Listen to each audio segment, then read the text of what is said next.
evening, good afternoon, good afternoon. How's everyone doing? I hope you had a great weekend. Yes, it looks like summer is finally here and the weather is nice and bright and the barbecue grills are out and everybody's beginning to enjoy. And parties have begun to be held all over the place. So I hope you are being safe and you're able to get out and enjoy this weekend. Today we have a great show in stock for you. We have an announcement that we would bring your way later in the show. But as usual, I am yours truly, Steve from the studios of Echo here in Chicago. And we have our co-host in the Washington area that will be going to very shortly. And I know be to say, yeah, Yame ayaya dum or the and so actually. And why don't necessarily I start to say yeah nice what US Hanuman. I hope that you are with me and your fine a BB with me a when it can. So yeah, so the so am I and then nkɔmmɔ wɔ fie ha no madam for bi na ɛsa ɛna ɛyɛ out ka de sɛ nkɔmmɔ wɔ fie ha no papa it's a COVID in some coast. Still, as I say, and so most of the cities and states are starting relaxing restrictions and also protocols. And so, yeah, Dr. Ofori, Dr. Obinfor, Dr. Edward Ofori, Baba Kaya Hone, di Hun Komo Kakra, and Yamanka,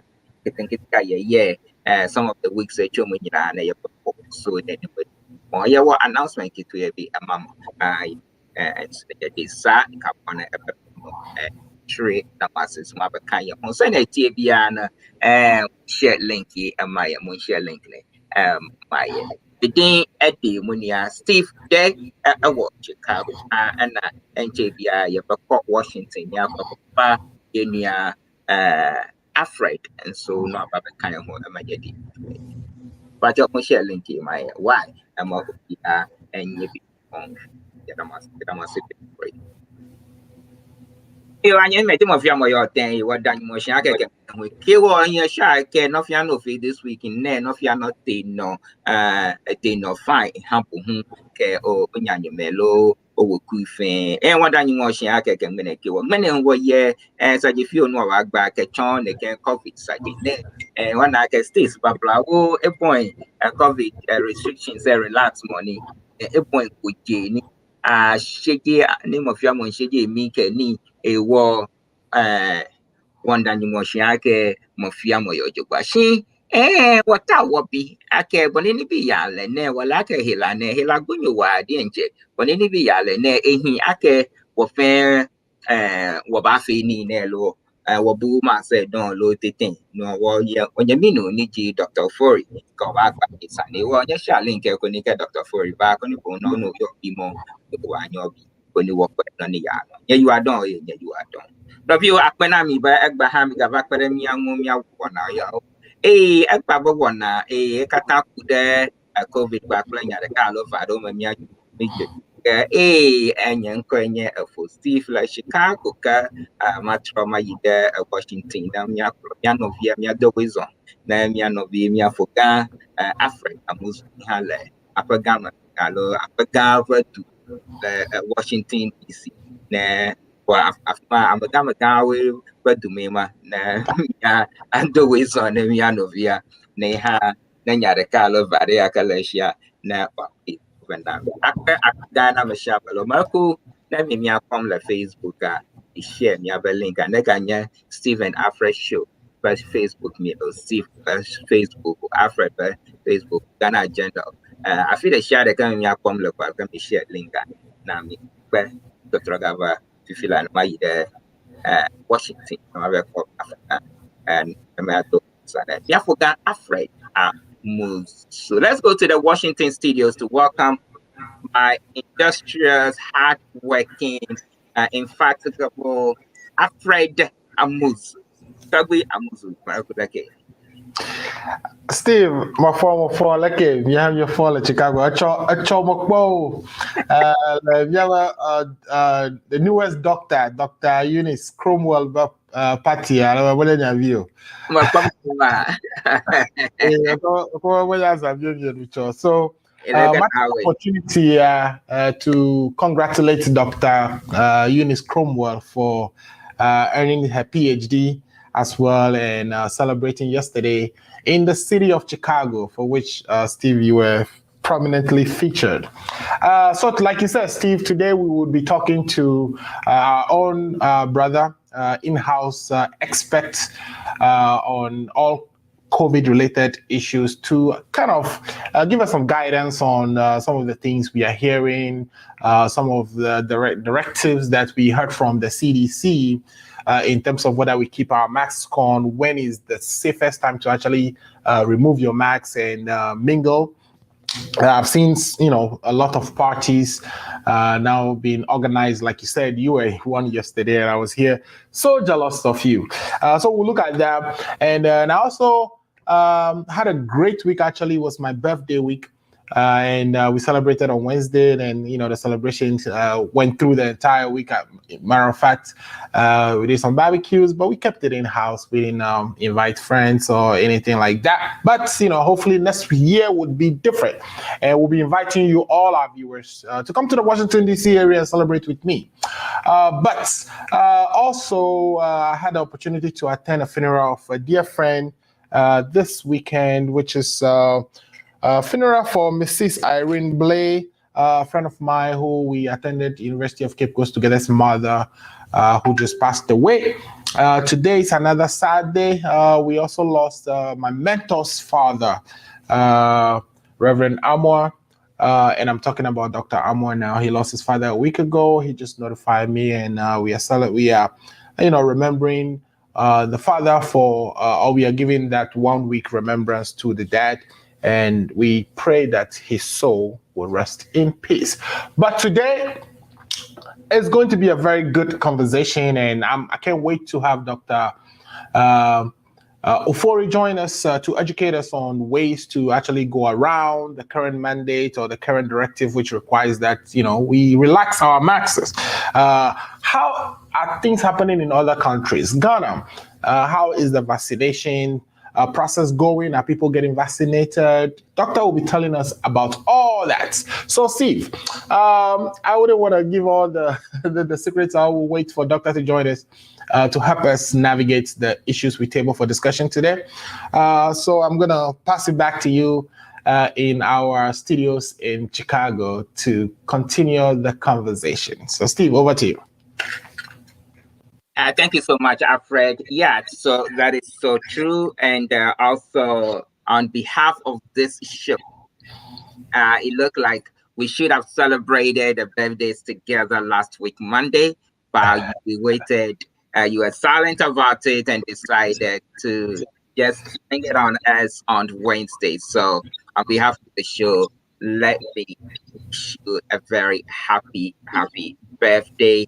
And it is fun being born in May, and it is great celebrating a birthday almost 2 days apart. Who would have thought that? So happy birthday, bro. We really Thank you, appreciate sir. you, everything that you do for the community around the US. You are so resourceful, and you give of you give just so much of yourself to the community. You here, you there, you just about everywhere that I can think about, and we so appreciative of you, and may God continue to bless you to be of service to the community, not forgetting to your family first. So I'm glad that you took time to just enjoy the day or the weekend with family at home, and hopefully we can all join together in our next year as you indicated.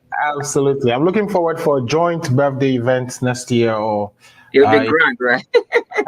yes, definitely. Yeah.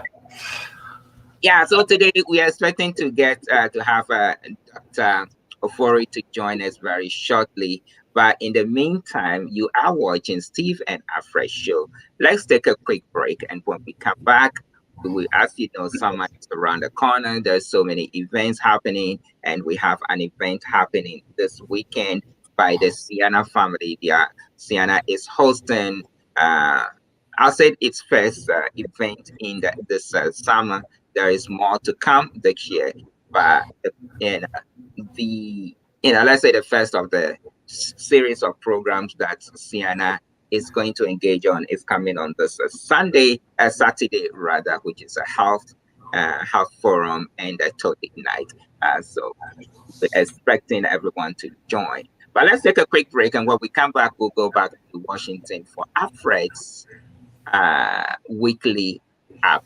You are watching Steve and Alfred show from Ofori Radio, your number one station for Africans living abroad. We'll be right back after the show.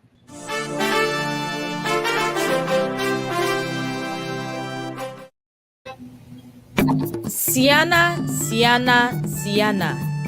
Sienna, in collaboration with the Sienna Nurses and Allied Workers, presents a virtual Sienna Health Forum on the topic Surviving the COVID-19 Vaccine. This will be held on the 29th of May 2021 at 6 p.m. Eastern Standard Time. Venue is virtual.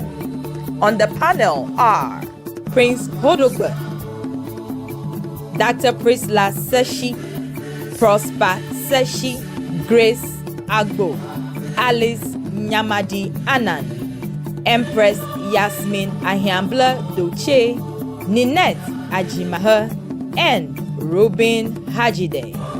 Your hosts are the prominent Steve Day and Alfred Amuzu. The Zoom link ID is 757-434-4700 and the passcode is 4782. Sienna, move forward with the socio-economic development of the land. Are you 65 years or older? Good news. Illinois has expanded its Medicaid health insurance program to everyone 65 and older, regardless of your immigration status. Need help to apply? Contact United African Organization, UAO, WhatsApp, SMS, IL65 to 773-420-8976. It's true. For most people, your health insurance program increases as you grow older. That's why the state of Illinois has expanded its Medicaid health insurance program to everyone 65 and older, regardless of your immigration status. Need help to apply? Contact United African Organization, UAO, WhatsApp, SMS IL65 to 773-420-8976. If you are 65 years and older, there's one thing we can all agree on. Your health and well-being is important. Whether you are a recent green card holder or retiree, asylee or without paper, you're now eligible for the Illinois Medicaid Health Insurance Program. Need help to apply? Contact United African Organization, WhatsApp, SMS IL65 to 773-420-8976. Documents needed to apply: your proof of ID, your proof of address, and your proof of income.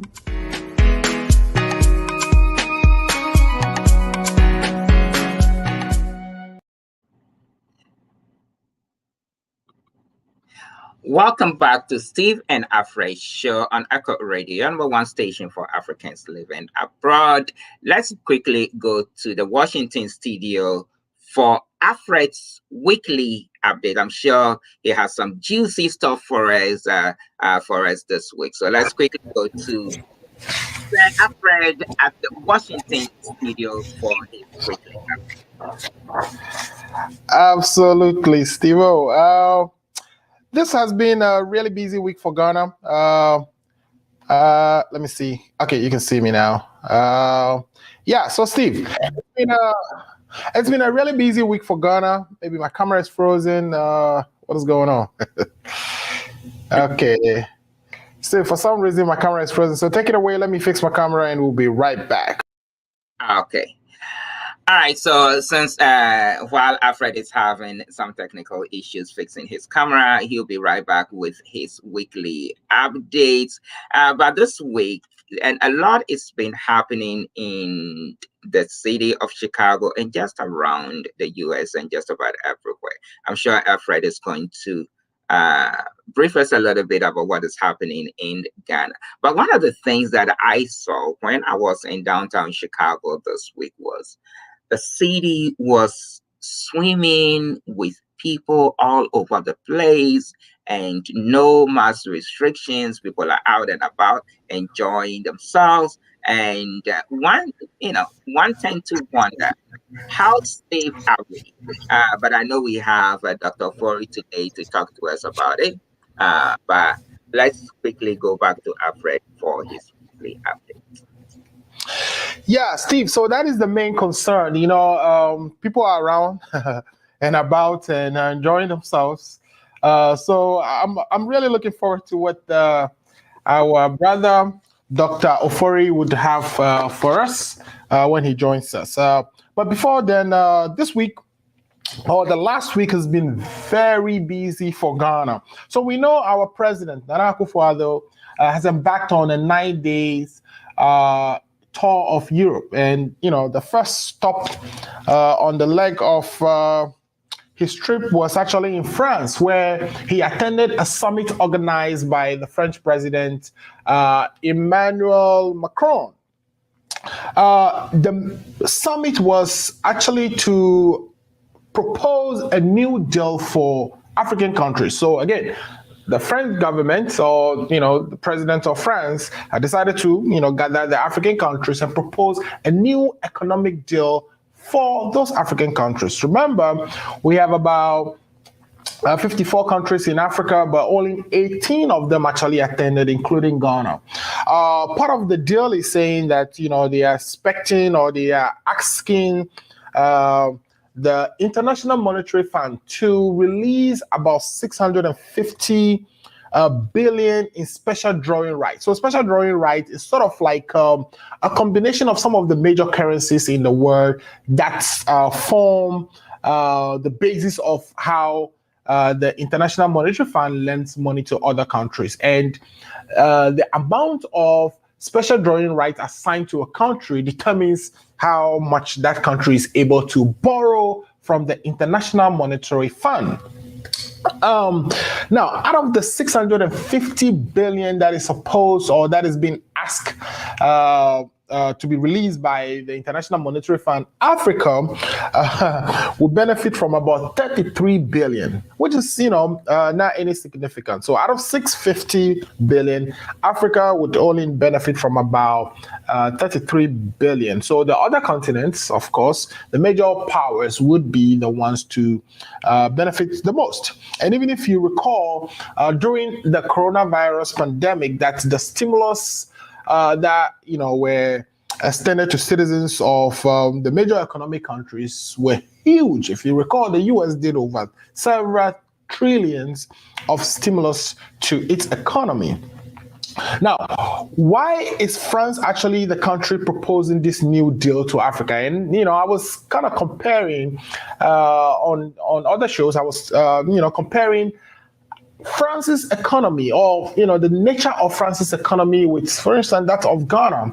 And it was shocking to know that France debt to GDP, in other words, if you look at all the debts France has and compare it to their GDP, as of now, they are carrying about 113% of debt to GDP. Let me repeat, 113% of debt to GDP, which means France is hyper indebted. It's a hyper indebted country compared to Ghana. In Ghana, our debt to GDP, which we complain about a lot, I've been on this show and other shows, and I've made so much noise about the fact that we are indebted, we have so much debt, but our debt to GDP is in fact 76% of GDP, or our debt is 75% of our GDP, significantly lesser than that of France. But there is a difference. The fact that France has a debt to GDP ratio of 130% doesn't mean Ghana's economy is better than France.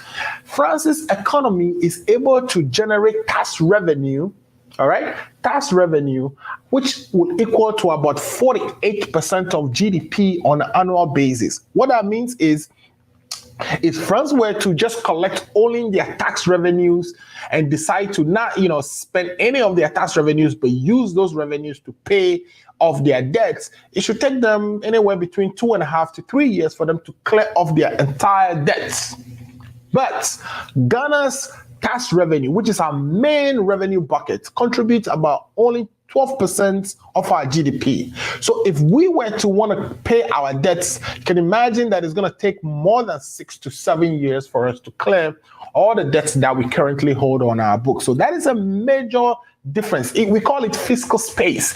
So France has fiscal space to actually take advantage of whatever SDR or special drawing rights that the International Monetary Fund was being asked to release. But Ghana, we don't have enough fiscal space. In other words, we are not able to generate enough money from our tax revenue to quickly take care of our debts should that be needed. And this is why you will hear politicians and economics talk about increasing the tax base and widening, the number of people and, participating and contributing to the development of our country. So we get to rely mostly on debt, loans, etc., and aid to actually grow our economy. And we need to win ourselves out of that so that we can compete with the likes of France and other European countries. So 18 countries attended this summit.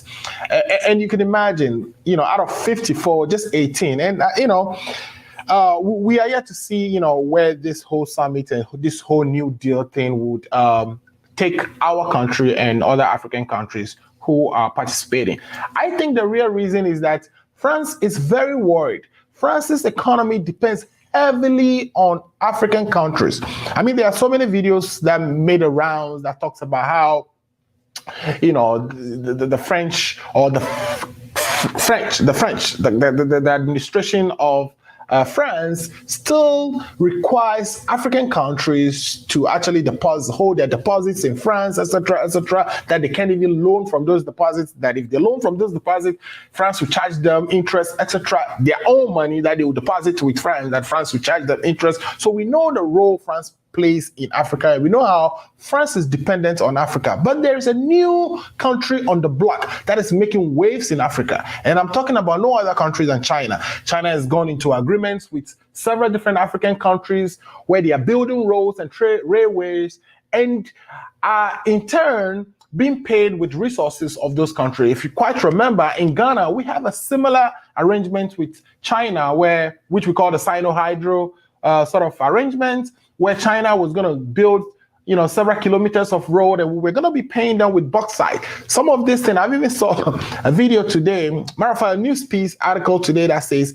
Sierra Leone sold their entire beach coastline, a whole big portion of their coastline, to China. And China was going to use that to build a commercial fishing ports in Sierra Leone. And, the citizens of that country are currently agitating and not very happy with the deal. So both the United States and, of course, France are somewhat worried about, the gains that China is making in Africa. And so they are making all kinds of maneuvers to make sure they secure their position in Africa.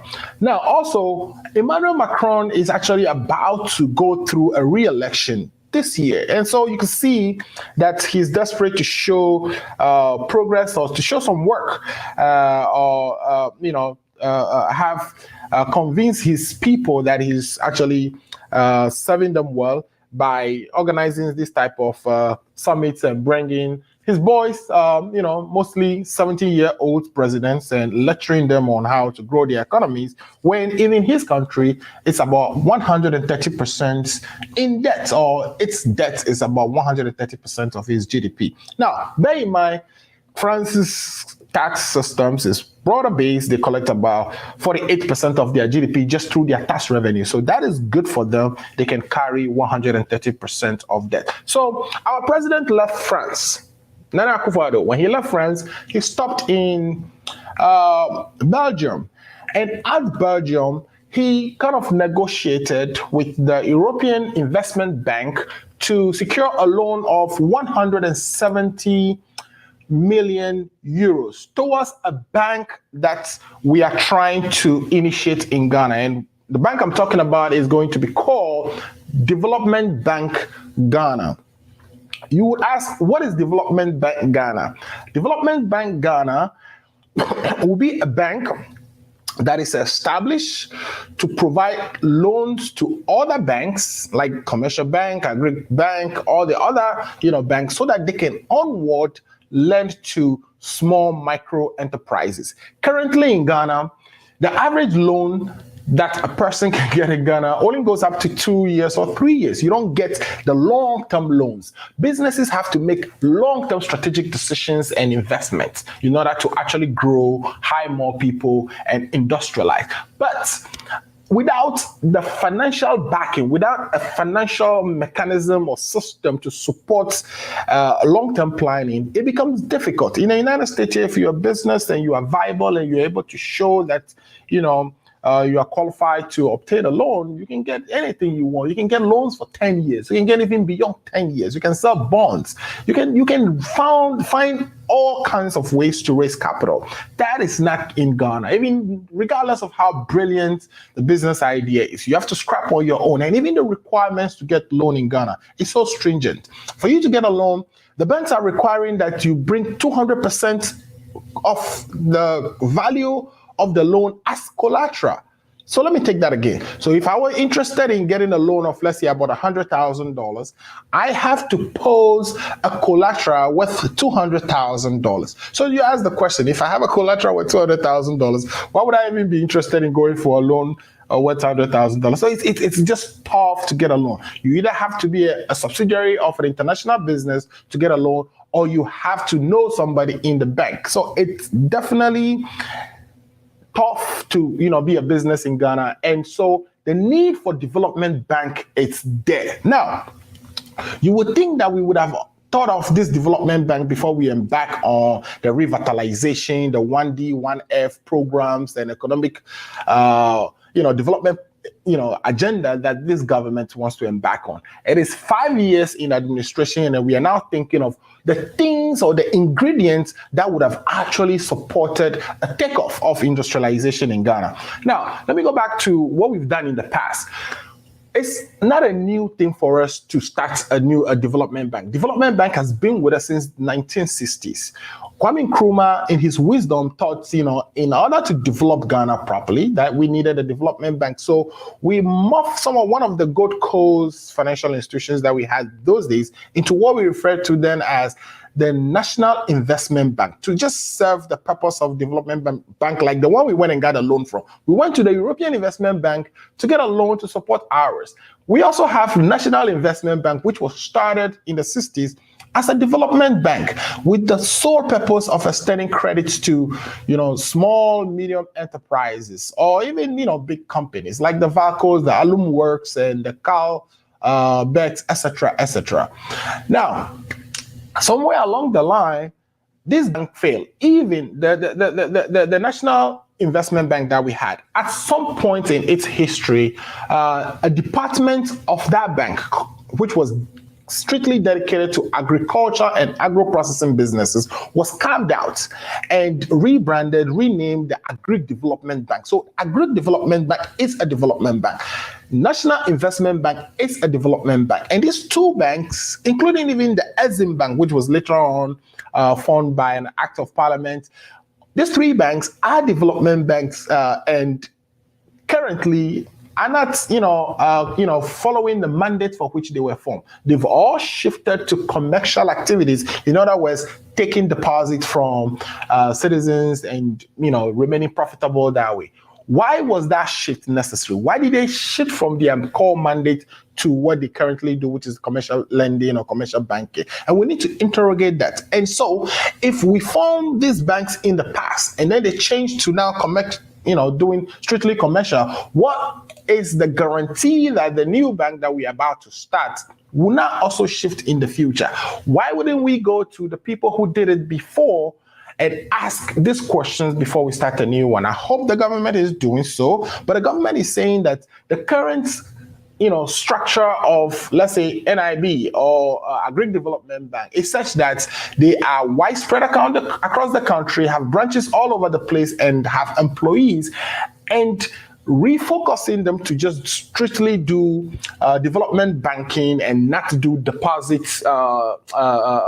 taking and the type of commercial activities they are involved in now will mean that the government will have to close all the branches that they have across the country. And I disagree with that, and here's why. I feel like nobody's saying that the government should go and just in one day switch Agri Development Bank from doing commercial lending to now practicing strictly as a development bank.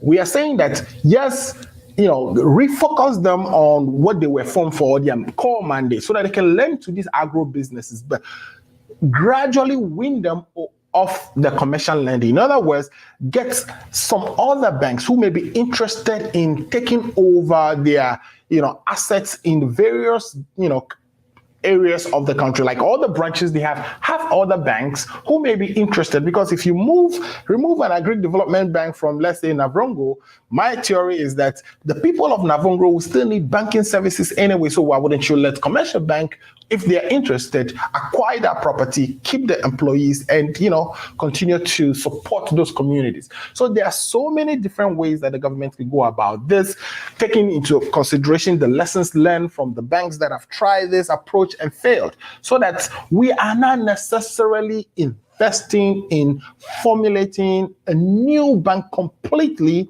because the cost of getting the consultants and advisors to help us institute a new bank on its own is going to be huge, and all this will just add to our debt. So we hope that the $500 million that has been raised so far towards this purpose is channeled towards the current infrastructure, the current system we have, which is the NIB and the ADB and the EXIM Bank, and find a way to repurpose them to deliver the services for which they were initially put together. So that is my update on the banking issue. There are other issues that happened within the week, for instance, like the Electoral Commission met with IPAC, which is the Inter-Party Advisory Committee. And this committee is there to kind of advise the Electoral Commission on ways that to run the elections and administer the EC itself. And they came out with proposals for some of the things that went wrong, some of the achievements they've had over the years, and proposals for going forward how elections should be administered in Ghana. Two key proposals. One is that they are trying to shorten the time for voting from, of course, if you remember, Ghana, when we do elections in Ghana, we start at 7 a.m. and close at 5 p.m. But they're trying to now shorten it from 7 p.m. to 3 p.m. And the reason is that they want to be able to collate results quickly enough before the sun falls or before it becomes dark, because when it gets dark, that they find all kinds of problems during the coalition process. So they have a coalition problem, and as a result, they want to shorten the time it takes to actually vote.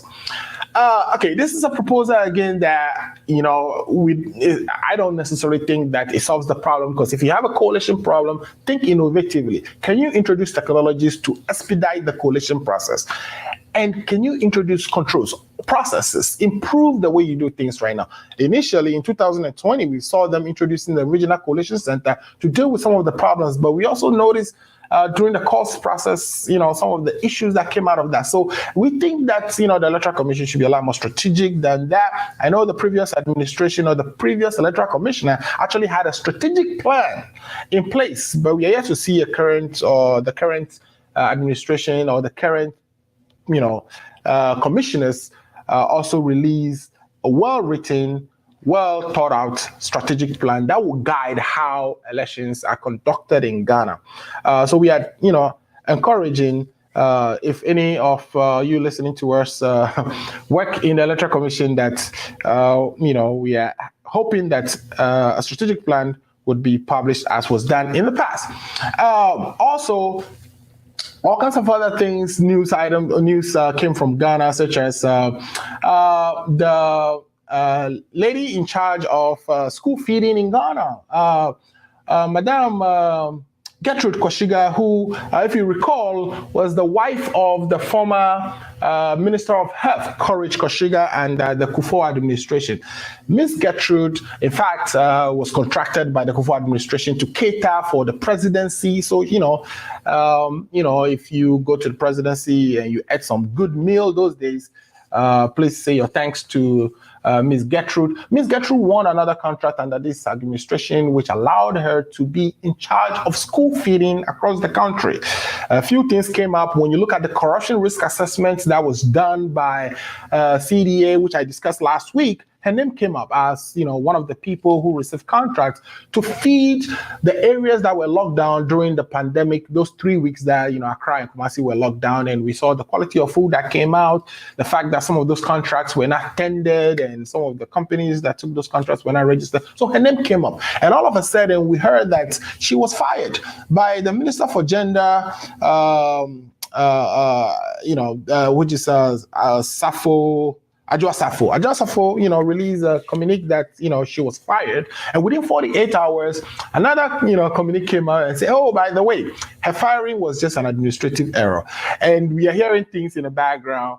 Of course, Kevin Taylor is not going to be quiet on this. And he came out to say that it is because Miss Gertrude had, promised to release some secrets or, divulge some corrupt activities that perhaps this government has engaged in, and that triggered the reinstatement of her.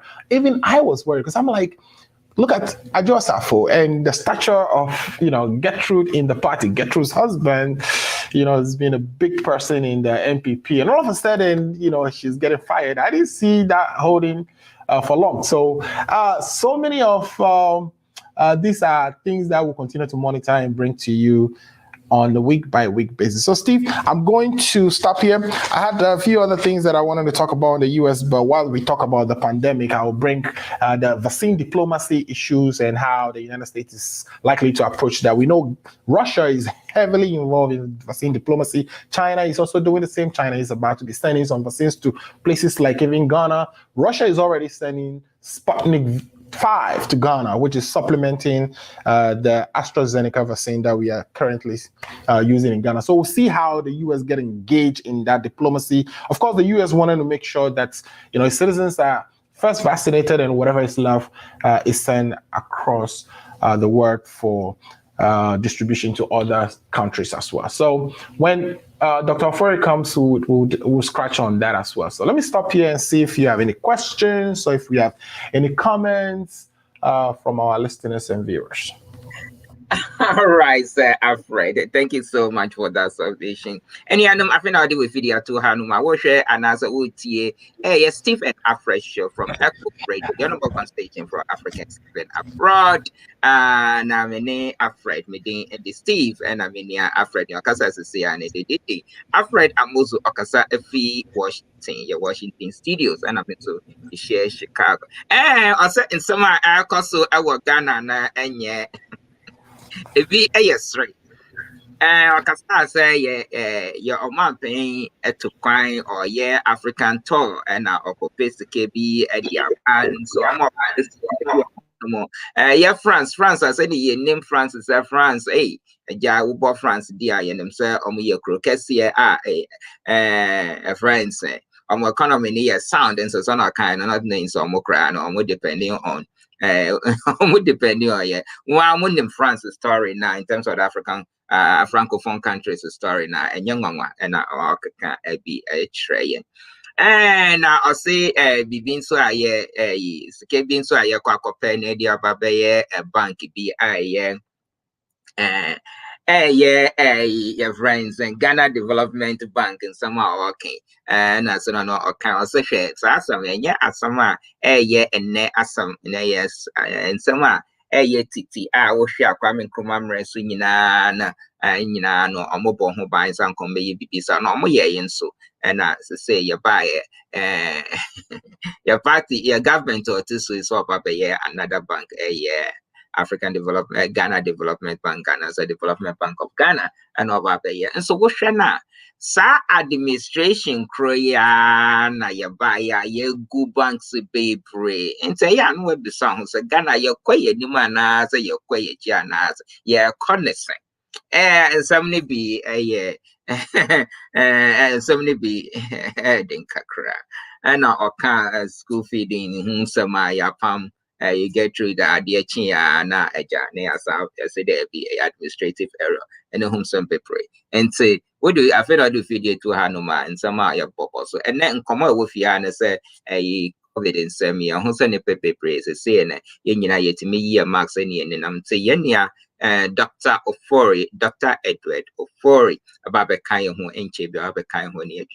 And so, dear, about your comments, we will be an obit me actual or a Facebook link, watch on and I will share link and into your damas, some of them feed. I told her no more share and answer more tea. Yay, yo, and of your Aquelo Marco, Miss Nowday and young get afraid updates our at Eduardo kuna kwekọ go akunu hey mi afa tato yo de leke odu akulom do ed fulo yo nyali kata marako na bia la show cho afred you go gaga makata odu ana se de go na bia la show bia kwa marako na de there any we have a Facebook link na Mia Apoducho. So let's go to the Facebook link and let's read some of the comments that have come in so far, Alfred, in your presentations. Let's see. I think earlier on we have one Olivia Babanao and was checking in with us and say hi. We thank you so much, Olivia, for joining. I'm not quite sure where you're joining from, but it is a pleasure to have you online with us. Olivia is from the Washington, D.C. area. Olivia, thanks for joining. Tell a friend to tell a friend. Please share the link so that others can also join. Thank you so much for watching the show. Hi, so Moses, our good friend and brother, Moses Kwachi says, Kofi Amuzu, nice submission on the Development Bank of Ghana. So thank you for being with us. He used to be our extra oil producer, but it looked like he's so busy these days, so we don't often see him, but we're glad to have you on board with us. I know he has been so extremely busy, but he keeps up with the show and always commending us for a good show that we put up every day. So thank you so much, Alfred. Moses Kwachi. It says, Alfred, it says that, that was a good submission. Then we have Vivian joining us from the New Jersey area, one of our favorites and fan who is always on board with us. Thank you for joining us from the New Jersey area. All right, so we have Samuel Darcy. Hello, Steve. Good to see you all. Briefing great news of Ghana. I don't know how great that news was, but well, if it sounds great to you, we appreciate your comment. Samuel Darcy, thanks for joining us. He's also from the Calumet area in the Chicago area. So we thank him also joining us. So Alfred, first let's talk about France. Yes, sir. Okay, so France, we know France and the Francophone countries where a percentage of the what do you call it? Their GDP is reserved in the Bank of France and is held in trust for them. But holding that in trust for them also means that France is in control of that fund. And when you want to use the fund, you have to go and borrow from them at an interest. That is your own income that's that they are holding in trust for you. Yet you have to borrow against it and pay an interest to them. And now you just made us understand how heavily indebted country they are. So after after all this natural resources and all that they take from the Francophone countries, they are still heavily indebted. I mean, that is insane, right? And they turn around and they want to borrow us money. Exactly. They turn around and try to tell us how they want to help us develop our economy, reduce our debts. And you ask yourself, I mean, if anybody's watching, just Google GDP, debt to GDP ratio for France, and you will see it. is 13 point something percent, or 113 point something percent. Even Steve, let's talk about USA. USA's debt to GDP as we stand today is about 102%. So all these other countries have more debt than we do, and so it is hard to take lectures from them, especially when we are the resource-rich countries that they depend on heavily to develop their countries. So somehow, I think it is about African leaders should sit down and think through how they want to relate with these countries going forward. I am so glad that only 18 countries actually attended this summit because, I don't think all the other 40 something countries that didn't go actually have any value for this. And I don't even see this thing going anywhere. I think it's a domestic political stand that Emmanuel Macron wanted to take and show to his people that he's doing something in the interest of France. That summit was not in the interest. I don't know any single African country that went to that summit. I don't know if they left with anything tangible that they're bringing to benefit Africans. So, some of these things we should try to avoid them, not spend so much money, put gas in our planes, fly our presidents to France to be lectured by Macron. Yeah, so I definitely, agree that we definitely shouldn't be taking, advice from people who are in more trouble than we are when it comes to debt. Okay, but you see, I tend to, well, not necessarily disagree, but you see, it is the management of your economy. Yes, most of these developed countries are heavily indebted, but when you come to how they manage their debt to develop their country, we are not that heavily indebted. But all these loans that we contract, what do we use it for? What do we have to show for it?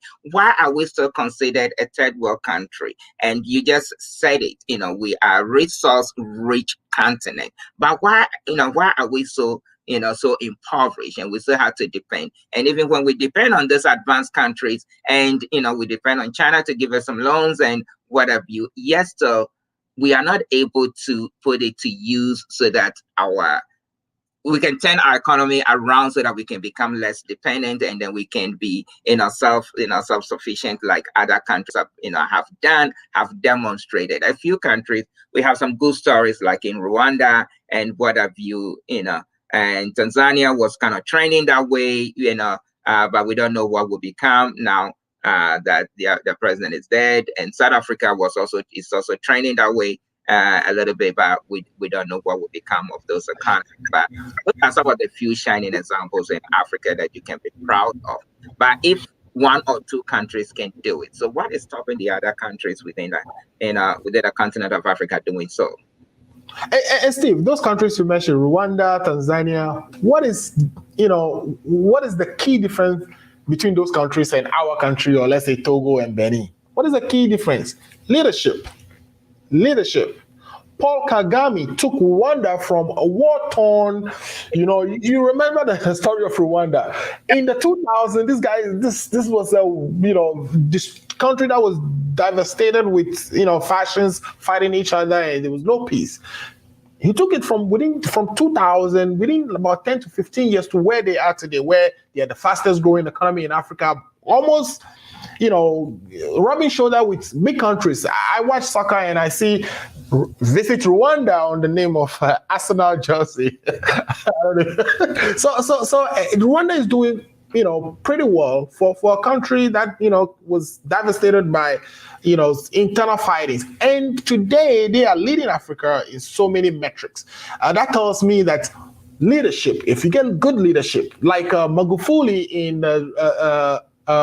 Tanzania, who unfortunately passed, with good leadership, we can do it. Look at how much we lose each year to corruption. In Ghana, you get a contract, you have to pay 10% upfront. You finish the contract, you want to go and get your pay. The guy who is going to process your invoice, you have to give him some cuts. Everywhere along the line, and they do this, and it's normal. If you complain, it's like you are the one who's not normal. So we need some strong leader.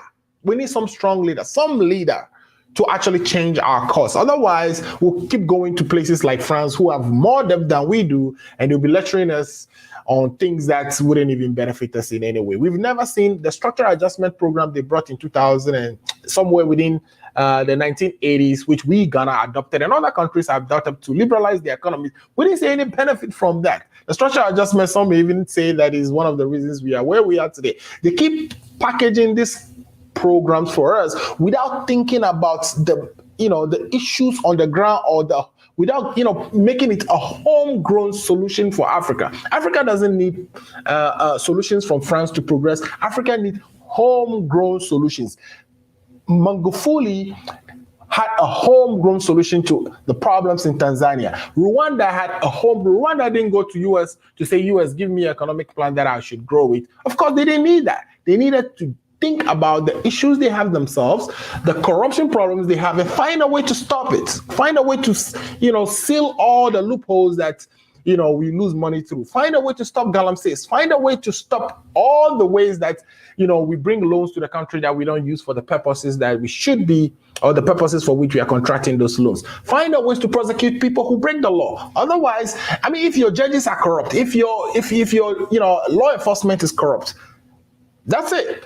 You've lost the plot. So without fixing those issues, we can go to all the summits we want on earth, and we can get all the loans we want on earth, and we'll still remain poor, because we get these loans, and what you see is politicians live in big, big, big mansions. They know they are not going to be prosecuted. We make all these noises that, politician A is corrupt, politicians B is corrupt. When we come into power, we prosecute them. We come into power and we don't see anything. We don't see any prosecution. We don't see anybody going to jail. What that tells me is that if I become a politician, yes, I can get away with murder. I can go literally murder somebody and get away, just like Trump would say. I can stand in Fifth Avenue, shoot somebody in the head, and get away with it. Like we've seen, in Ghana, where somebody shot, unfortunately, a journalist and has gotten away with it. I've seen new clips today that is pointing to a specific person, a member of parliament pointing to a specific person who is responsible for killing the journalist.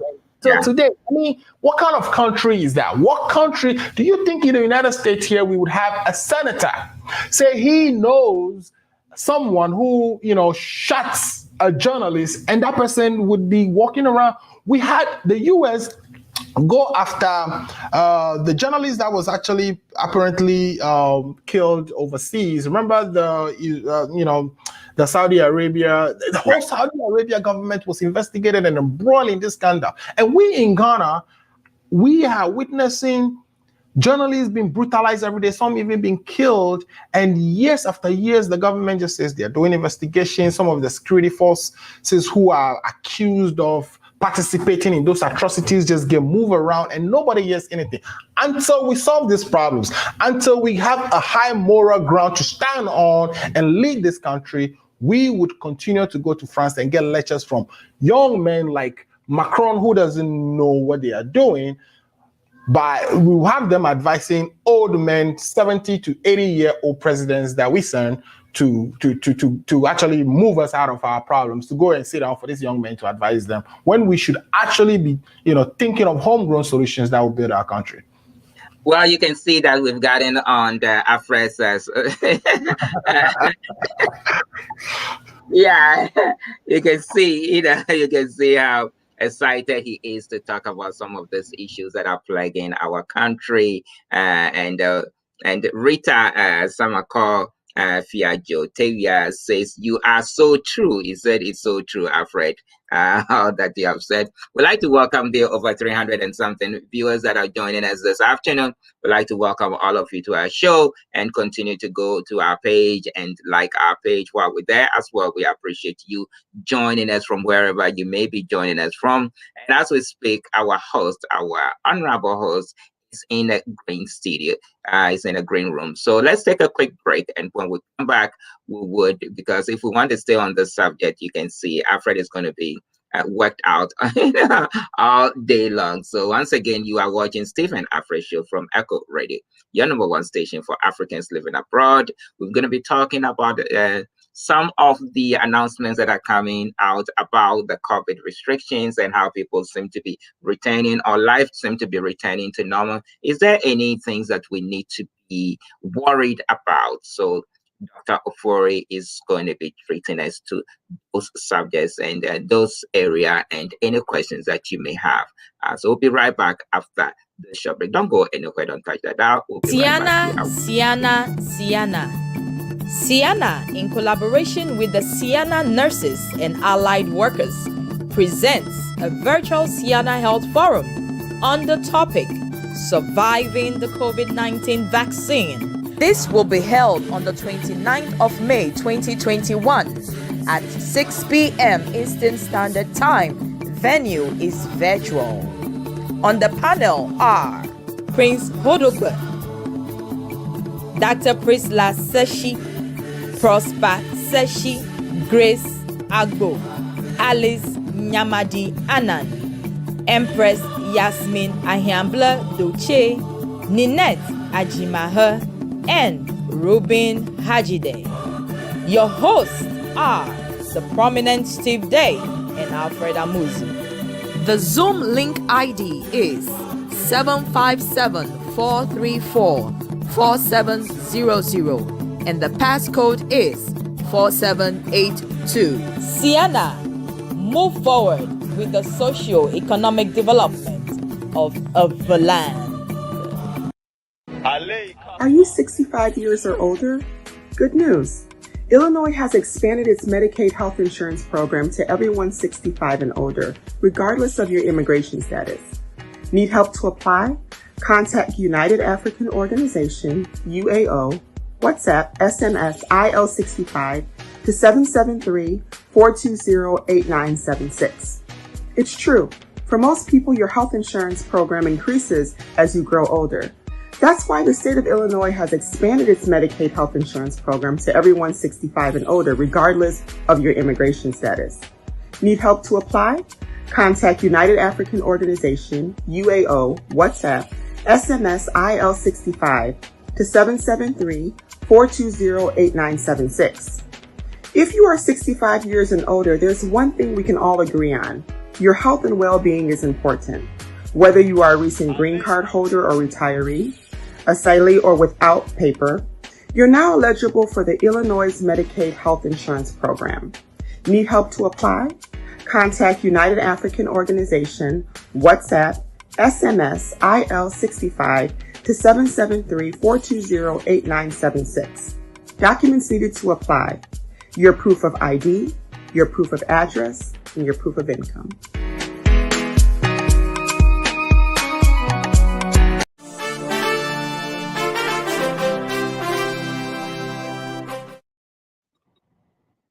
Welcome back to Steve and Afra Show from Echo Radio, your number one station for Africans living abroad. As we've been telling you all evening, we have Dr. Ofori in the house. We have the doctor in the house, and let's bring Dr. Ofori to the studio. Let's bring Dr. Ofori in. Let's welcome Dr. Ofori. Hey, Doc, how you doing? Long time, man. How you doing? I'm good. How about you? Hey, we can't be any better, sir. It's been a while. We know you have been in the background watching and listening anytime we live on show. So we're glad that you're here with us live today. So what is going on in the COVID world that we need to know and we need to be aware of? You see, look like this, everywhere. People are getting very comfortable. People are going about, life almost as normal. I was in a party yesterday. I was expecting to see you there, but you were missing in action, but we did enjoy one and had one on your behalf. But the point of it is that we are beginning to congregate. We've heard about announcements about here in Chicago. I'm sure that abounds just about everywhere. What can you share with us that you would like us to know about the COVID situation as it stands today? All right. Thank you, Steve. I think I was watching you, put you on your dance moves for that party, but I'm still trying to keep a social distance, even though I'm fully vaccinated, and you're going to understand why. So what I would say before I even continue to illustrate is that science is winning, because there was a lot of conspiracy theories that, I came to your show multiple times to dispute and try to, prove people that this is is real and there's a solution to it, right? Right. The vaccines are already here. A lot of people are getting vaccinated. I don't know about Alfred and you, Steve. Did you guys get yours yet? Okay, so Fully Absolutely, vaccinated. absolutely. Fully vaccinated. Fully I've heard vaccinated. you've had your first shot, right? You're waiting for your second, right? Oh, I had them both. The second one really kicked. I didn't just talk about it. I kept it quiet, but it kicked my behind really good. right. So the second one got you right. So, It did. so that's It did. basically your body, trying to build some immunity against the infection. Right. So the vaccines are So working, right? I didn't have, so I didn't have any side effect. I mean, the first one, I felt a little tired, and that was about it. And the second one, I was fine, and you know, just I just had a pain from the injection point. So does it mean that my body did not, you said after, Yeah, it is I bad? hear the young. Well, not to mean that you are older than me, any, but I hear the difference. The younger people usually react to it harder than the younger people because they have a stronger immune system. I'm sure your immune system is really good. That is why the first one did a little something to you. But there's a doctor and an expert in the house, so Yeah. Well, you're good. You're good at it. You're doing the right thing. So your body is mounting some defense against, the infection later on when you get in touch with it.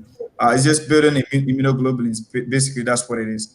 right. It is something called reactogenicity. Some people experience it, other people don't. So I mean, it doesn't mean that you didn't get anything in your system. You do. If they did antibody testing on you, they probably will find a chunk of it in your system. And most people in the US, earlier on received the Pfizer and the Moderna vaccines. We do have Johnson and Johnson too, which is one dose vaccine. Now, if you see those of you watching on Facebook, you see that the US number of deaths for today is 217, right? Right. How does that feel? Right? We Wow. used to talk about 4,000s, right? Right. Yeah, and we do have I think half of the population. These are national statistics, right? This is national, right? So the number of deaths have reduced drastically, Right.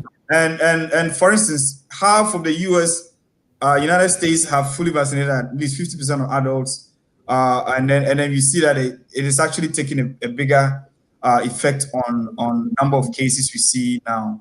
So it does seem like, I'm confident in what we're seeing now. The trend is good. That the more people you get vaccinated, the higher the chances that you're not going to have a lot of cases and people dying as a result of that as well. So this is good news for all of us, so that we can start opening up businesses. You see that in Illinois and other states, even New York today. The mayor said that the students can go back to in-person schooling coming forward, which is great news. That's the highest school zone in the whole US. It's opening up in-person schooling, so it tells you we are pretty confident that the vaccines work, and having half of the population vaccinated is the great thing that has happened. But we want to push to like 80% vaccination as we speak. Right. All right. So, okay. So we have some good news. Let me just read a few comments very quickly. Let's post some few comments, and then we'll take it from there. So, Philip Senano, who used to be my vice president when I was the president of the Airway Association, is chimed in and said, "Hi, Steve.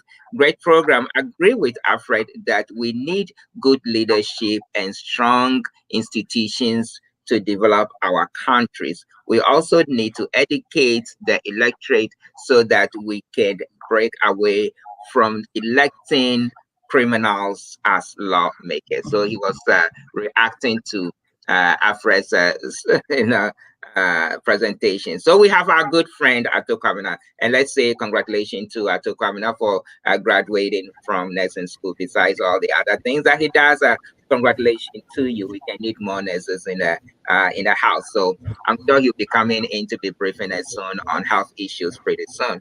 He says, Dr. Ofori, did you hear the bombshell from Dr.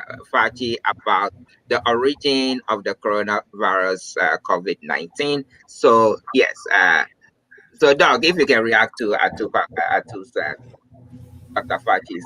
Oh yeah. So I did hear a little bit about it. I haven't really dug into it, but it's basically he's convinced that it wasn't natural. It didn't come naturally, but he thinks it's modified. This is something that I think there was a paper that came out earlier on when COVID came that was speculating that it's potential that it could be of natural origin, but there wasn't anything concrete about the fact that it was made in the lab because of the sequencing that they looked at the point. You see, in the beginning, China was not too straightforward with the rest of the world, and therefore, trying to go back in time and sequence and pattern all these things, it was a little bit difficult for us to pinpoint and say that, hey, this was actually natural origin. There was always a speculation.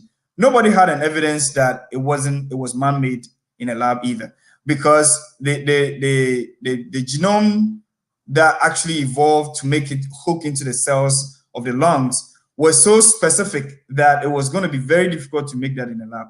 That was the only explanation they made. So as time goes on, like you said, we're going to learn more. I'm not too sure what Fauci is saying, because he says he doesn't think, which I don't expect a scientist to say that. You can express yourself, but you have to back it with data. As you speak, there's no scientific data that has proven that it was the otherwise, which means it was made in lab. Nobody has published that in at this point. But him saying that, a lot of people trust him, and therefore people are going to carry it in some way or fashion. All right. So, Alfred, let's bring you into the conversation. What specific questions do you have for Dr. Ofori? Yeah, Dr. Fauci is almost like the Elon Musk of Dogecoin of the currency, where he goes on Saturday Night Live and say something, and then the and everything tumbles. So Dr. Fauci speaks and we are all shaking. Yeah, Dr. Ofori, I haven't seen you in a very long time, even though they said, like we say, you're always in the background watching us. And talking about background, your background is looking fantastic. Whatever is happening. Thank you. I'm taking cues from what's his name? This guy, Kevin Taylor. Yes, there we go. Yeah, I think the one you heard exactly. I think he uses that background too. Yeah. Yeah, it's a very clean one, and it's making you look really good. So, in my county today, in the federal county in Maryland, we had one death for the day, which is amazing news. I think the whole state of Maryland had about less than 10 or so. So basically, should we be going out and taking off our mask? And I'm asking that to say that maybe I know where the answer is going to come from, because you didn't go to the party yesterday because you are still safe distancing, or you are still keeping your distance. Is it safe for from your standpoint to get out there and party like pre-COVID days? Well, I think that's just me not going. It was just personal. But what I would say is that it's safe for you to go out, right? But then still, because this situation is so volatile, right? You always want to exercise caution. We've seen people congregate, and we don't see much person-to-person transmission either.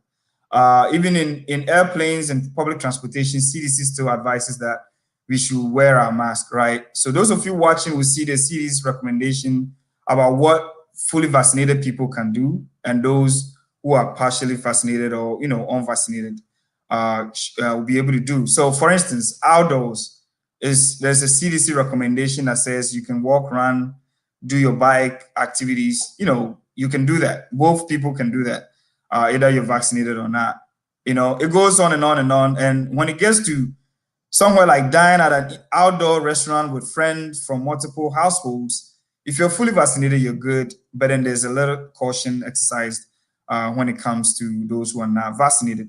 However, if you attend a crowded outdoor event like a live performance, parade, or sports event, of course, if you're fully vaccinated, they think you'll be fine. But then someone who is not will stand a higher chance of getting an infection from that. And that brings you to the fact that, so those are outdoors, right? So indoors, you have a higher risk, right? Yeah. So I would say if it's not too crowded, right? Right. to the extent that, the kind of club, kind of crowded where you can't even step anywhere. I don't think it's safe in that regard because, uh, as we know, the immune system waits off with time. Right. As we're learning now that we might need a booster shot coming in some months to come, right? So Yeah. until we get some kind of a herd immunity, where we have almost 80% of the people vaccinated, so we can get this out of the way, it's Right. still going to be a lot of, COVID is here to stay pretty much, if we don't get everyone vaccinated, because you're going to have in-person transmission from time to time. And what we are scared of is different variants coming down the line, like Right. you have flu and all those kind of infections. And therefore, I will advise that if you don't have to, don't go into indoor crowded areas, right? You can do restaurant where there's a lot of spacing if you're fully vaccinated. There's been a lot of data that has suggested that there's no person to person transmission in that regard. So yes, Right. we are almost there, but I think if you could push 20% people to vaccinate, I think I would be confident that we can all go out there. 50% still not good enough. Right. Right. So let's say Atu Kwamna is saying something. So let's go to you can share viewers today. We're talking to Dr. Ofori, and Dr. Ofori is giving us some insight as to what you should be cautious about and all that you need to know about about the COVID and it's the vaccination. And if you have any questions, you can join us by sending sending your feed, your commentary or your questions through our live feed portal, and we'll be able to read them for you, just like Atu Kwamina has done. Atu Kwamina says, I hope Dr. Fauci's bombshell will resurrect the Dutch coin, otherwise, wahala pa. Thanks for your response, as always, Dr. Ofori. That is okay. So he's hoping maybe he put some money into Dutch coin, so he's hoping that Dr. Fauci will resurrect it in some way. Okay. Vivian says, good job, guys. Thank you so much. Vivian joining us from the New Jersey area. Thank you so much. And we see we have 384 people that have joined us this afternoon. And wherever you join us from, if you have a question for Dr. Ofori, such a very busy guy. And this is one of the only times that you can catch him on here. Although he's on some other shows, but this is the best place to catch him. So catch him while he's here. Send your live questions, and we can have them read live on air for you. So, Doug, I see Lifetime Legacy joining us from the Indianapolis area. Lifetime Legacy joining us. We haven't seen him online lately, so thanks. Welcome back online with us this afternoon, Lifetime Legacy. We thank you so much. So, Dr. Forey, so you're saying per the CDC recommendations, there are a lot of things that you can do if you are fully vaccinated. Like Alfred and I, and yourself, and a few others, 50% of the US population, there is a lot that can be done. But yes, so there is a caution as to be careful so that you still stand the chances of being able to contract, and you still stand the chances of being able to pass it on to others. Let me ask you this question about the New York Yankees, right? We heard that all of them had been fully vaccinated, but there was 9 staff and players that contracted the virus. I don't know to what extent, if any of them require hospitalization or so. So that brings to question or into focus that even though you are fully vaccinated, you can still contract and it can affect you tremendously. So can you explain that to, if you may?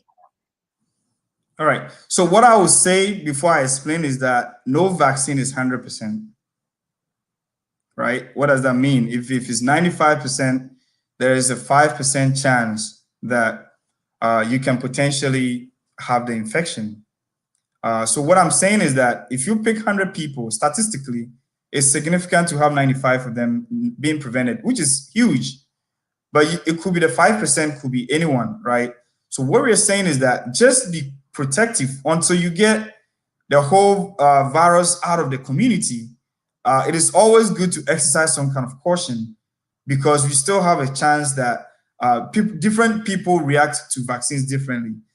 they produce different titer of the antibodies, and therefore there's a higher chance that some individuals might have the infection. And we also see breakthrough COVID infections as well. It's not the highest numbers in terms of statistics, but I think it's still something that we need to be cautious about. We realize that those who end up with infection don't have severe forms of it, which is also good because the immunity that you build is not just the antibodies, you also build cell-mediated kind of immunity as well, which is long-lasting a little bit, right? So because of that, I always advise that, hey, you can go out and eat and enjoy your life, all right. Outdoors is as safe as possible, but indoors, then it becomes a little bit risky. But however, if you are somebody who got a vaccine earlier on and your immune response is not as strong, you can potentially have a breakthrough COVID infection, but you're not going to be having a severe form of infection because your body will be able to mount immunity quicker than we used to think. All right. So, Alfred, do you have any follow-up for Dr. Ofori? Yeah. So, Dr. Ofori, they've also, and I wanted to ask about the kids because we know Pfizer has announced that kids can now, I think from I don't know if it is from 14 and up. Yes, can also get the vaccine. Are they getting the exact same vaccine that we adults got, or is it a different type of vaccine that they are getting? It's the same vaccine that we received. So usually they try it in adults to make sure that it's safe before they look at children. A lot of children have been vaccinated as we speak. We haven't seen any serious side effect amongst children. Seems to be protective in that regard, and therefore we recommend that you talk to the physician or your pediatrician so that they can recommend the vaccines for children who are from 12 to 15 years. That forms a chunk of our population as well. So as time goes on, we roll it gradually. So you're going to look at maybe 9 to 11 years, and then we roll it gradually till we get to the youngest, so they because they are not the highest risk to die from the infection with the current in the United States. Right. So it may be that even if once we get through the 12 and up, that we may not even have to vaccinate the younger ones, because all we need really is about 80% of the population, right? And, correct. Hopefully we can attain that 80% by that time. Correct. Okay. Correct. So if you can get most people vaccinated, then you don't have much transmission, right? And then the virus just disappears pretty much. But if you don't have that, then you still have maybe 50% of the people who can potentially carry it around, then it becomes very difficult. So but you can see from the numbers, where you have a lot of people vaccinated, you see that there's a drastic decline in number of cases. Right. Yeah. Steve, I also wanted to ask about Ghana and India, because those two countries are dear to my heart. Ghana because, of course, it's home, and India because, that's where Ghana is getting these vaccines from. So, Doc, I know you've been following developments in Ghana. Where are they? Are people getting vaccinated? What vaccines are they getting, since India is put a ban on any export of their AstraZeneca type of vaccine? What is going on in Ghana that you are aware of? Yeah, so I just read this article a few days ago about how Ghana pretty much got a kickback from Congo, right? So that we can implement our COVID-19 vaccination efforts. I think so far we've had about 350,000 from the ones that Congo received. Congo received about 1.2 million doses, and they kind of gave it to Ghana, I think, and other Central African Republic and all these other countries. Ghana happens to have 350,000 from them, just to increase the number of doses to about 900,000. So people have started receiving the second doses.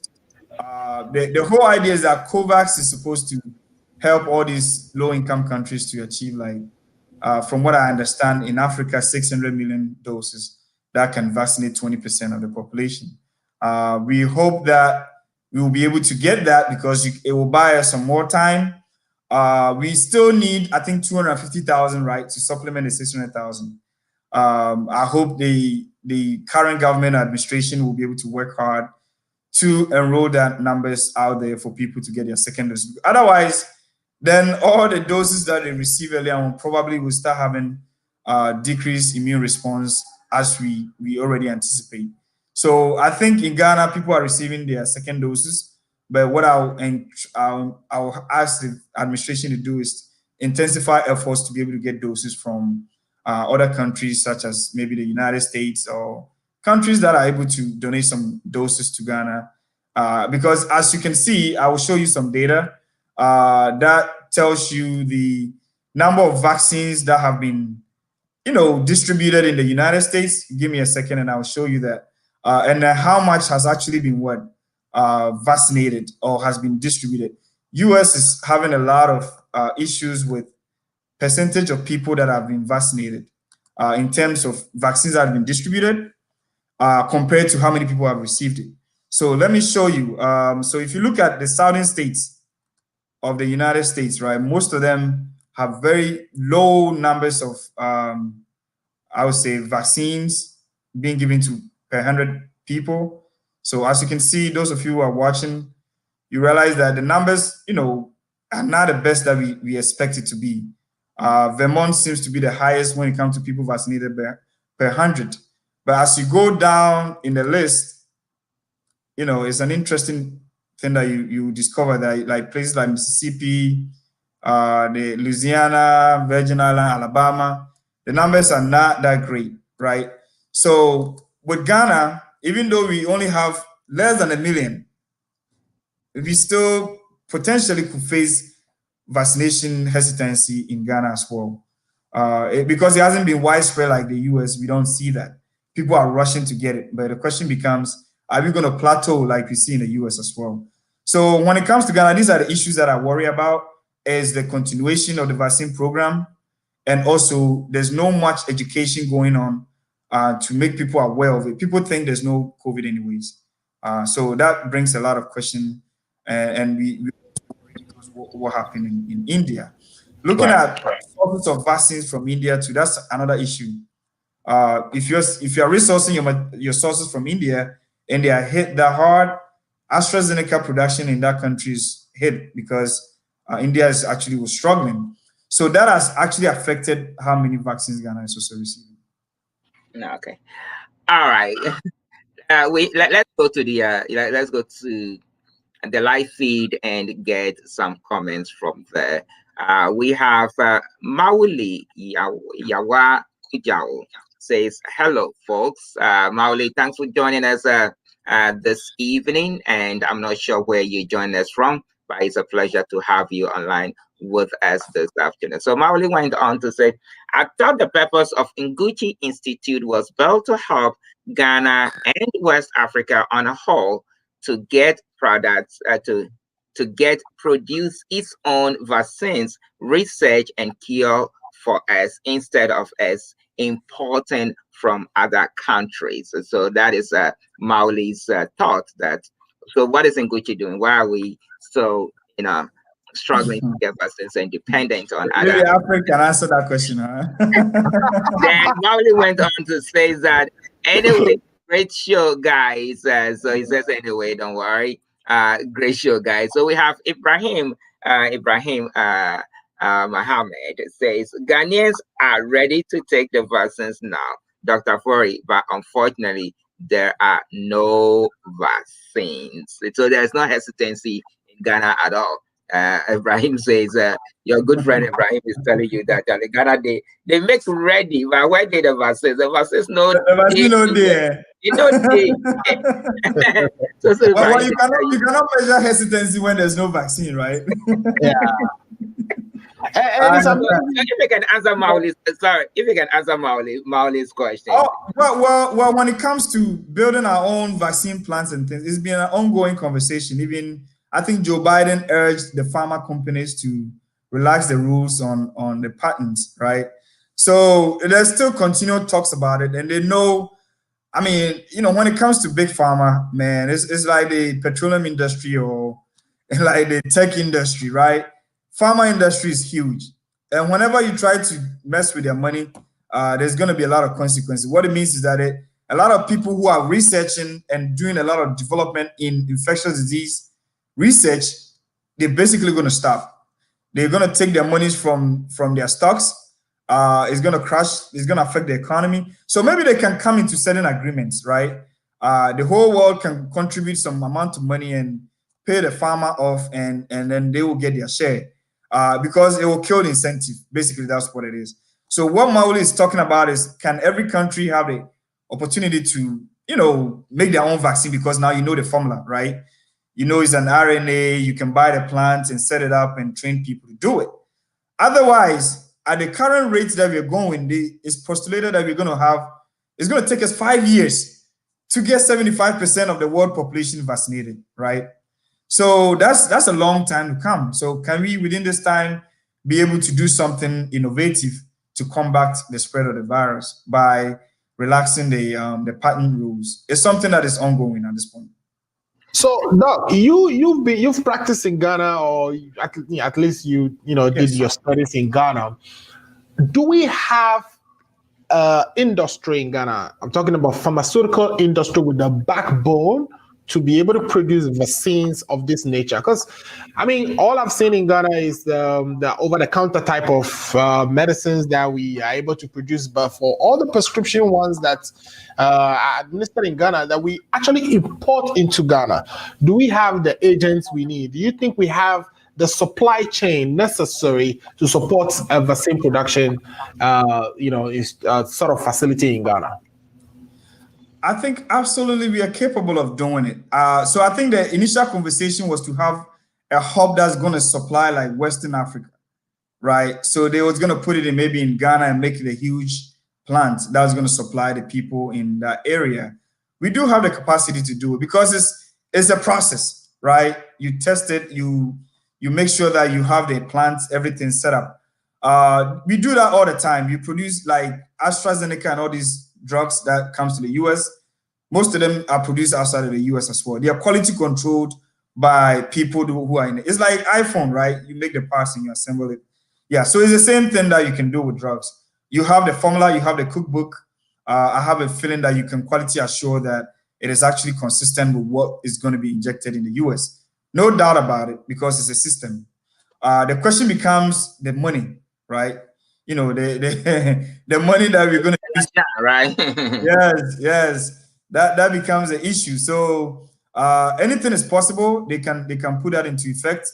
You can hire students, workers, and train them, and then you can have that production going. Because in Ghana we're only 30 million, right? Maybe more. If you're talking about 70% of the population, that's not too bad of vaccines to administer. We can get that in a year or so if you're able to produce our own. All right, so we're gonna take a short break, but before we do so, let's read Atu Kwamina's comment, and after that we take a quick break. And Mauli, I see that you've sent in something. We'll be reading yours when we come back. But Atu Kwamina has a comment for you, Dr. Ofori. He says the vaccines hesitancy in the southern states is expected, all related to Trump and his GOP. So yeah, the Grand Old Party. So he said that is why there is the vaccine hesitancy in the South per the statistics that you provided. So that is what Atu Kwamina is saying. You are watching Stephen Afra Show from Echo Radio, your number one station for Africans living abroad. Today we're talking to Dr. Ofori, and Dr. Ofori is giving us some great insights to some of the issues related to COVID. So please don't touch that down. Continue to share the link, and while you like our page as well. We'll be right back after this short break.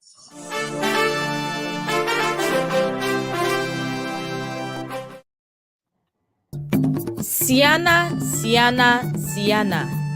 Siana, in collaboration with the Siana nurses and allied workers, presents a virtual Siana Health Forum on the topic Surviving the COVID-19 Vaccine This will be held on the 29th of May 2021 at 6 p.m. Eastern Standard Time. Venue is virtual.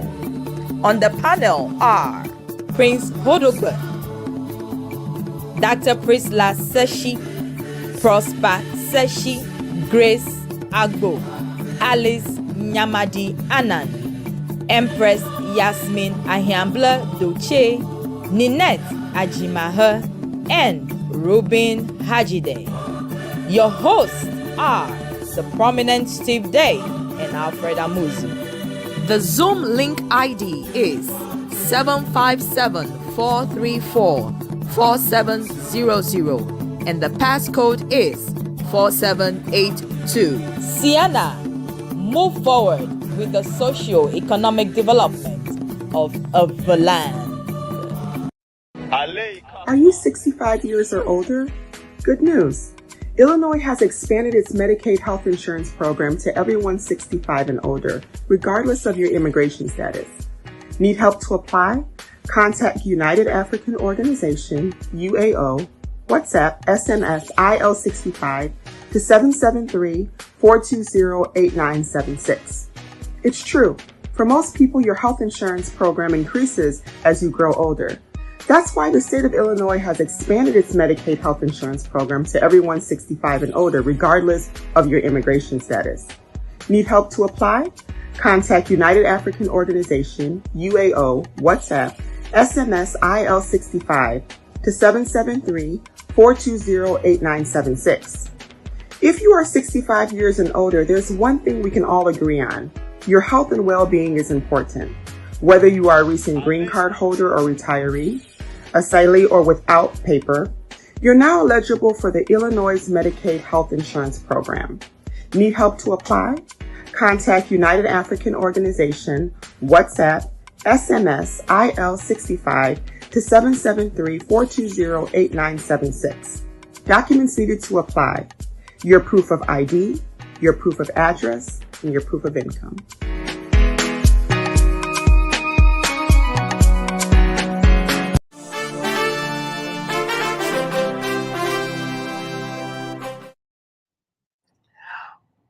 Welcome back to Steve and Alfred Show from Echo Radio, number one station for Africans living abroad.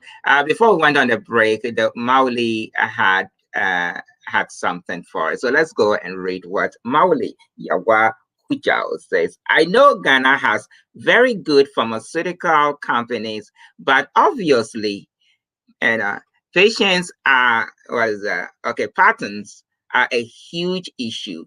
But just imagine if India has been able to get it, what stops us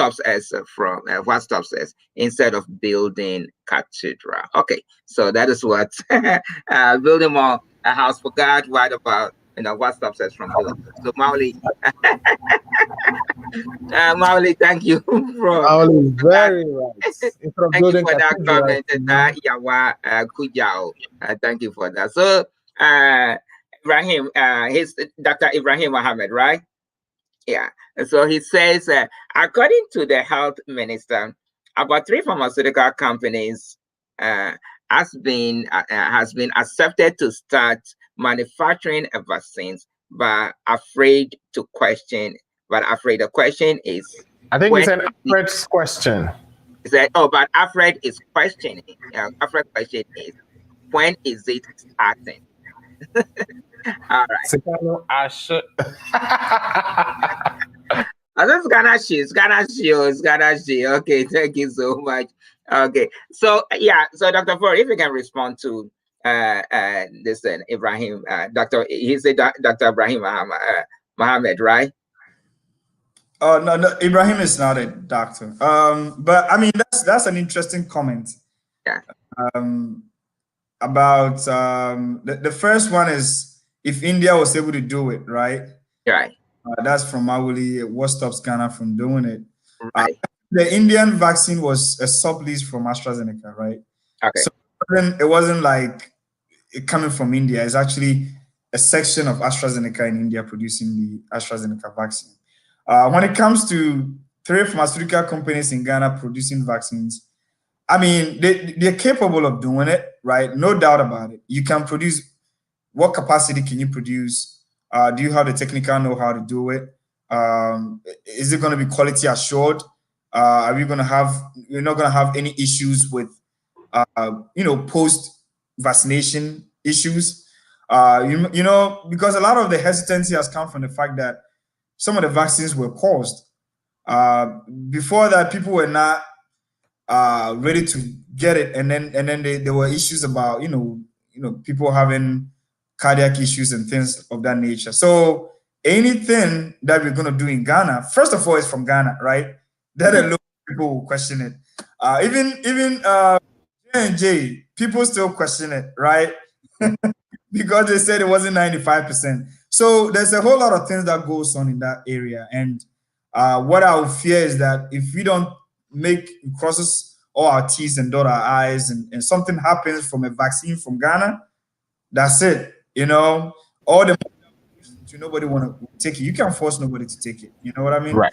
So Right. based on that, I will be cautious. If you're gonna have people doing Ghana, do it right. Make sure it's quality assured. Don't cut no corners. And make sure that this vaccine is going into people Right. as efficacious as possible. That goes to Alfred's question that anything you try to do, and Ghana, it's not it's not exclusively just Ghana though. But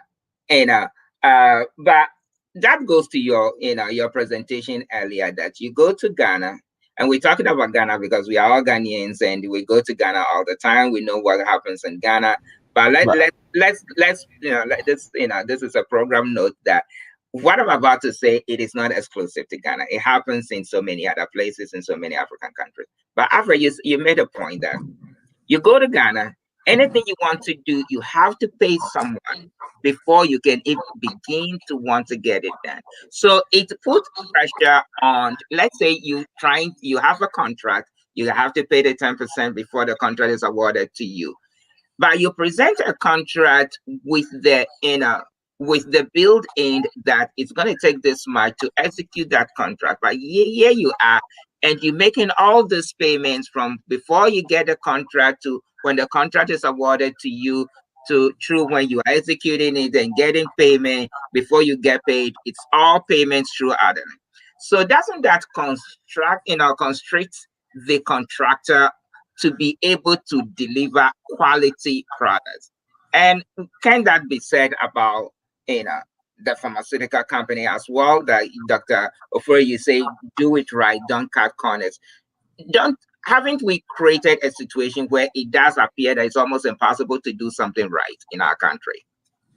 I think when it comes to medicines, right, that's why we have the regulatory bodies, right, to make sure, even the AstraZeneca vaccine that went to Ghana, the FDA of Ghana is supposed to cross-check it before they accept it. That's what it is. You can't just import it. They're supposed to examine it and make sure it has expired. It's actually what it says it is.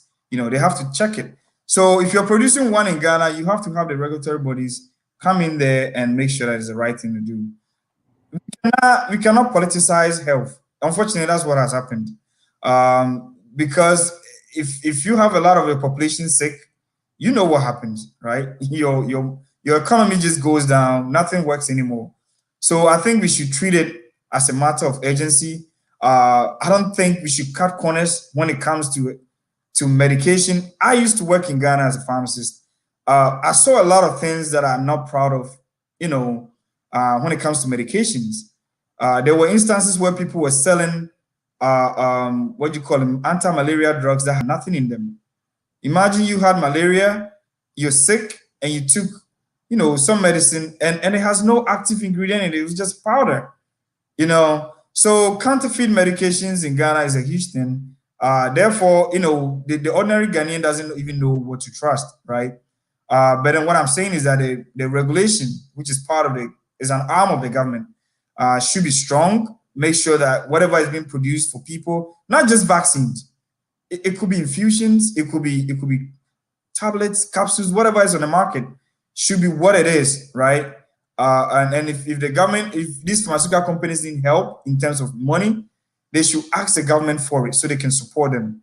Ernest Chemist, later, all these big pharmaceutical companies, they should get involved and make sure they deliver the best quality drugs to people in Ghana than importing. We do import a lot because when I was living, I think there were only 6 major pharmaceutical companies in Ghana. Now maybe there could be more, but most of the drugs were imported from India. Right. It's a question. Yeah. Yeah. Yeah. Yeah. Yeah. Just to kind of add a little to that. If we were to do all the things the politicians tell us they will do, by now we will be an advanced country. I don't even know why they bother to come and tell us, oh, we will do this, we will do this, we will do that. Just do it. And then come and tell us Alfred, if they didn't tell you that, what would you do? Well, here's the thing.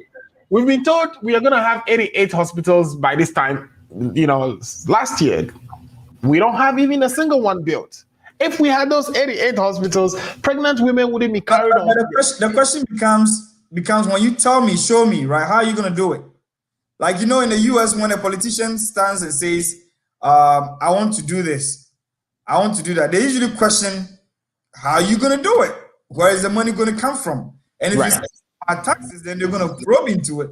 We don't want our taxes to go up. So in Ghana, I think politicians get away with the question of how are you going to do it? Yeah. If they were, I know a lot of times, the presidential candidates will be asked, but they don't really give straightforward answer. Like, you have Trump do. He will tell you he doesn't want to let other people know what he's thinking. That is how we end up in this problem. I don't think we should put our faith too much in these political talks. We should look at plans and actions. Our healthcare system is not that good. Even the politicians, when they are sick, they come to the US, right, Africa. So the question becomes, why can't you fix your own? Can't you build an ultra-modern hospital where you can have the best brains? Man, I'm telling you, smart people, we can be surgeons and stuff. But the question is, we are not focusing on that. We are focusing on the wrong stuff. We're spending the money left and right. So I'm not trying to be political, but I think there is a way that we can do things better. Right. I agree. So let's go back to the phone lines and let's read some of the comments that are coming in. So Ibrahim says, Mr. Steve, Mr. Steve, Mr. Steve. I called you 3 times, right? Just a few months ago, a woman from the FDA was caught on tape who wanted to take money before approving a drug. The case is still currently in court for almost a year and nothing has been done. So, Dr. Ofori, don't cut corners, do it right, don't politicize. Well, Alfred will tell you too much bribery, too much corruption in our country, so nothing is getting done. Okay, so Mauli came back to say, so essentially you are afraid of the Farmer Nyami issue and our dishonest attitude when it comes to working in Ghana. Truth, you said it all. So talking about you, Dr. Ofori, when you were working in Ghana as a pharmacist, as someone, as a Baba Devi, Dr. Ofori is telling us some of the things that he went through as a pharmacist, and some of you, well, let's leave it as that. So legacy, lifetime legacy says so. So if the vaccine is not giving 100% safety, why take it? So we've heard about, I think the closest that we have in terms of efficacy is Pfizer, right? Pfizer's is 95, right? Yeah. So it says we are not getting 100%, of why take it, Dr. Ofori, if you can respond to that. Well, I'll take even at a point we're looking at 40%. Right. It was just great science that we got 95%. The flu vaccine has the highest of 60% at one time, but guess what? Every year we do take it because it offers a lot of safety in terms of risk to benefit ratio, right? So the benefit of taking the vaccine far outweighs, right? It far outweighs the risk. So let's look at even the virus itself. If you contract it, how many people die out of it, right? So do that math and compare it to when you take the vaccine.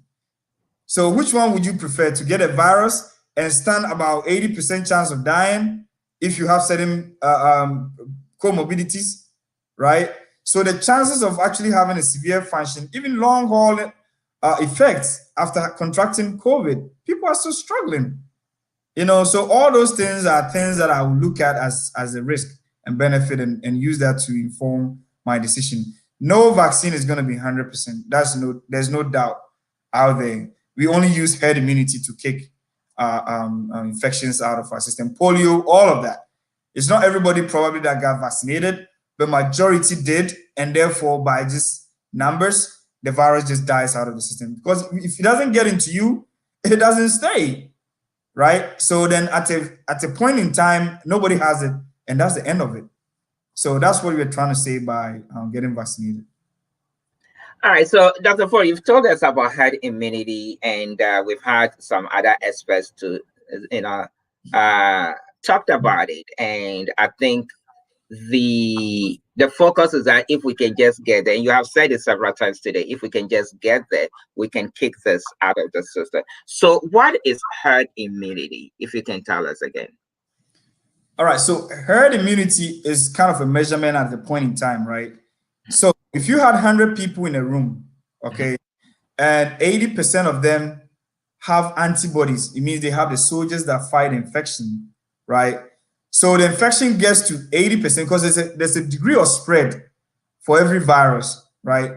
So the rate at which the virus is spreading, if you have a lot of people who have the virus but then are able to fight it off without spreading it, then the virus ends there, right? So to get herd immunity means majority of the people in the population don't pass on the virus.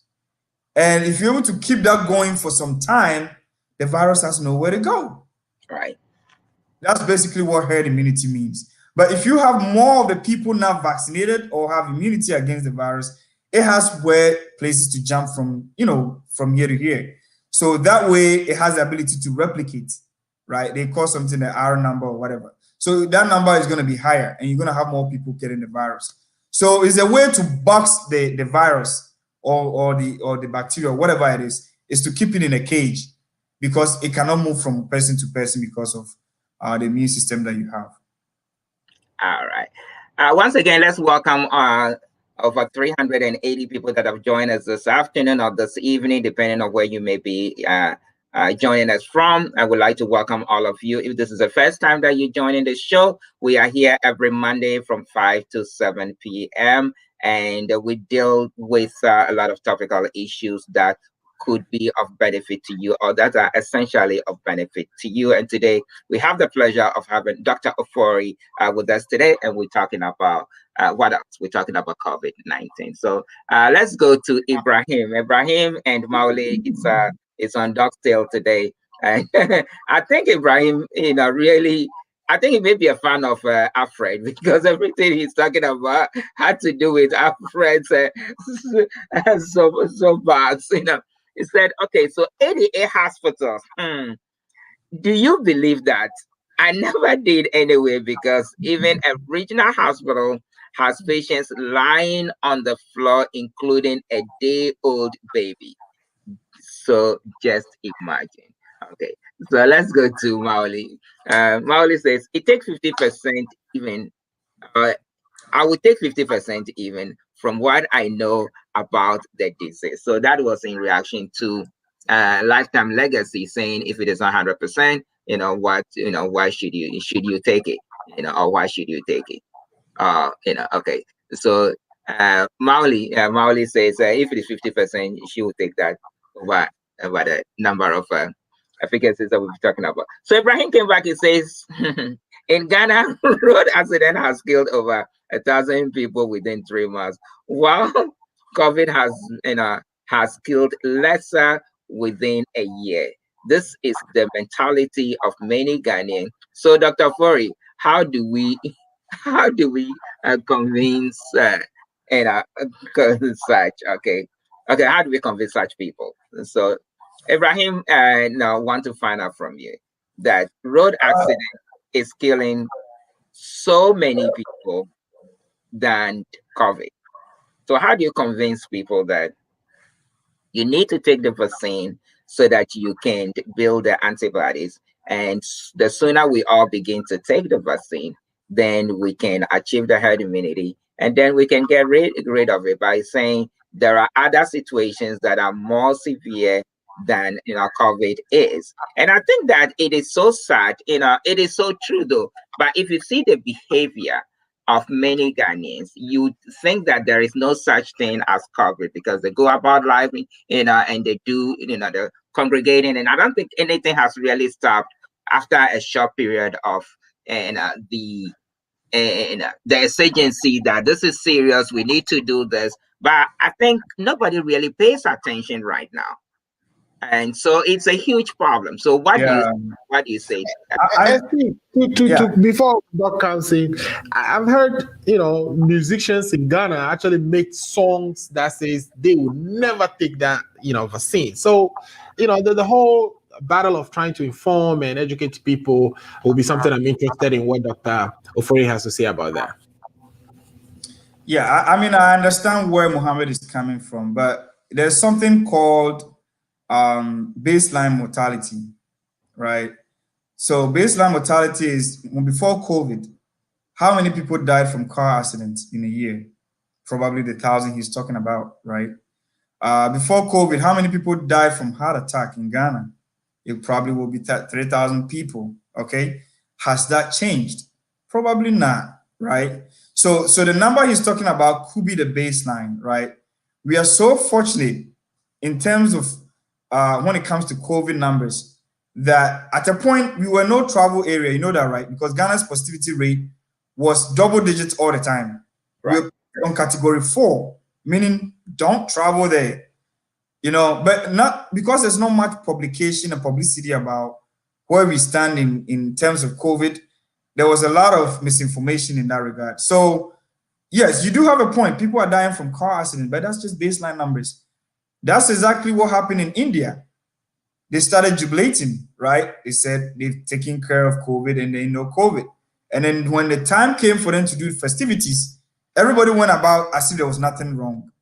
One thing that is probably saving Ghana at this point is the testing that they do at Kotoka, which I personally think there's still some flaws with it. They need to make sure they tighten the screws. That will kind of help a little bit in that regard. The testing has reduced. We still don't know the number of cases as we speak. But when you do see community spread, where people are being hospitalized and people are dying, then it becomes an issue.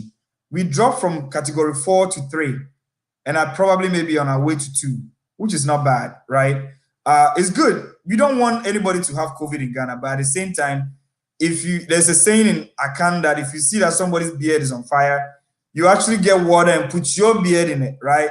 So if you see that places like India and all these big countries are struggling, if you have such a spread in Ghana, we are in trouble, and we have different strains coming. That's why we're saying if you have the opportunity to vaccinate, do it. You don't have nothing to lose.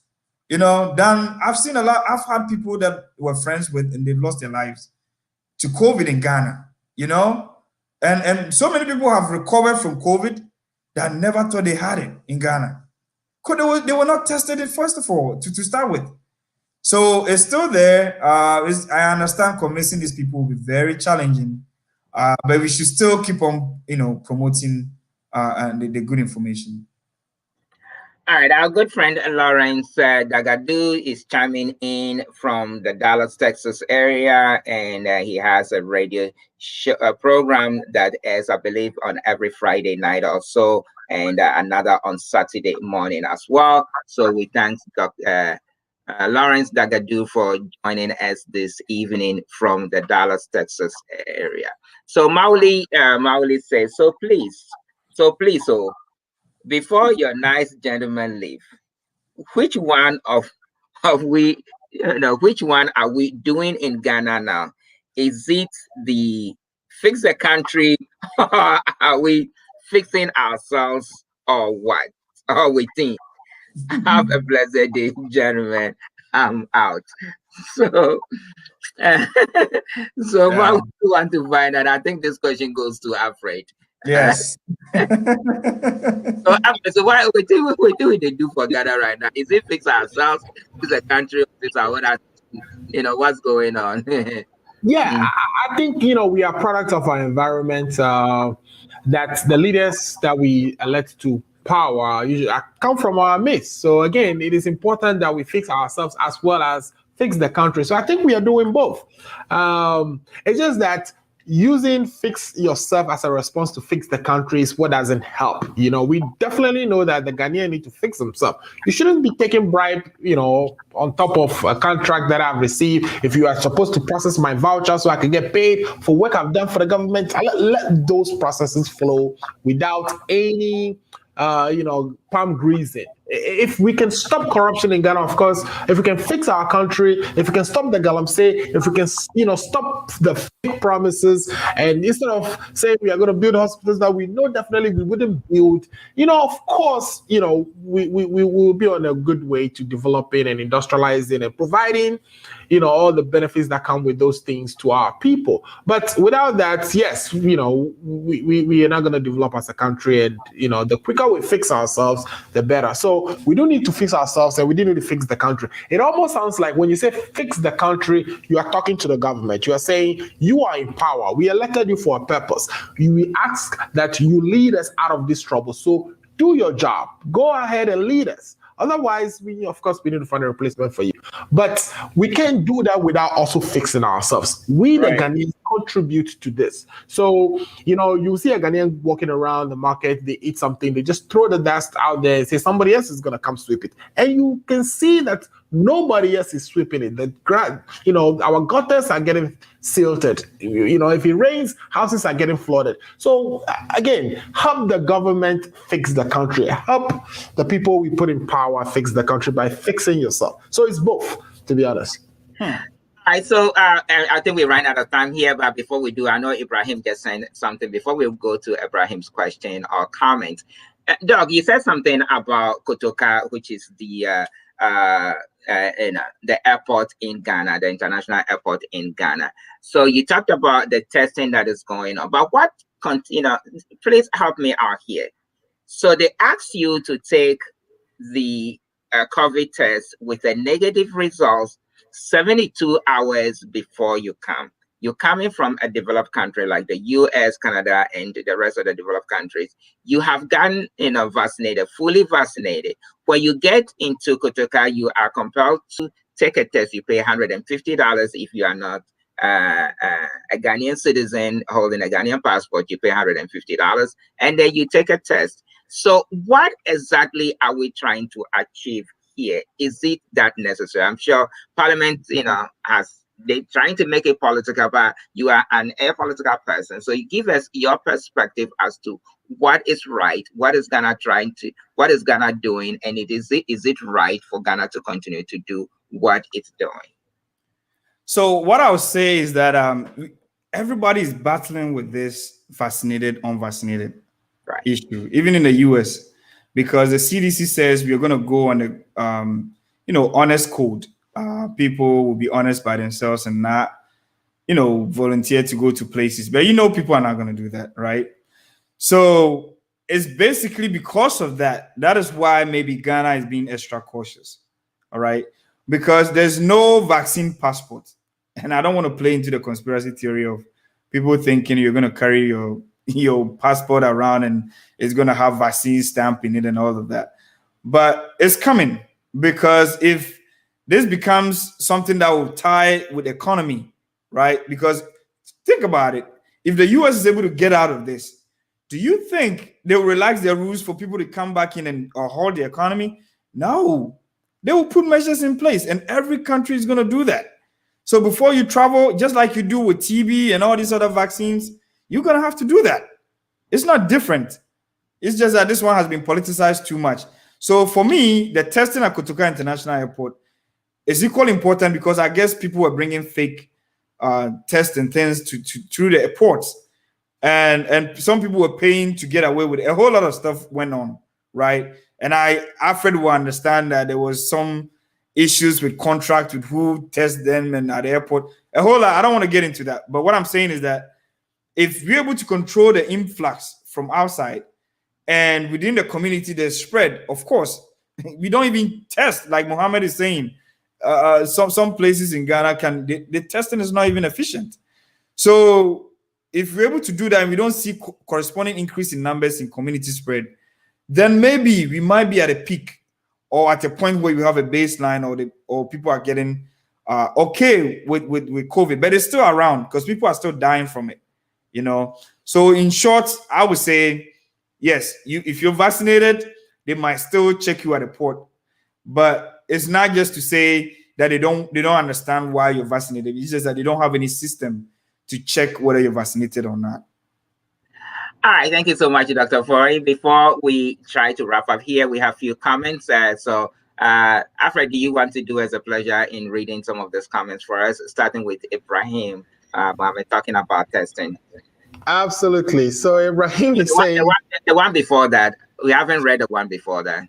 Okay, right? So the one before that, Ibrahim says, talking about the testing, it is sad to know that the second largest teaching hospital in Ghana, Kufu Anoche, has their laboratory staff on strike. However, who's going to do the testing in Ashanti region? So again, these are the problems, right? Fix the country, get these people what they need so that they are not on strike in the middle of a pandemic.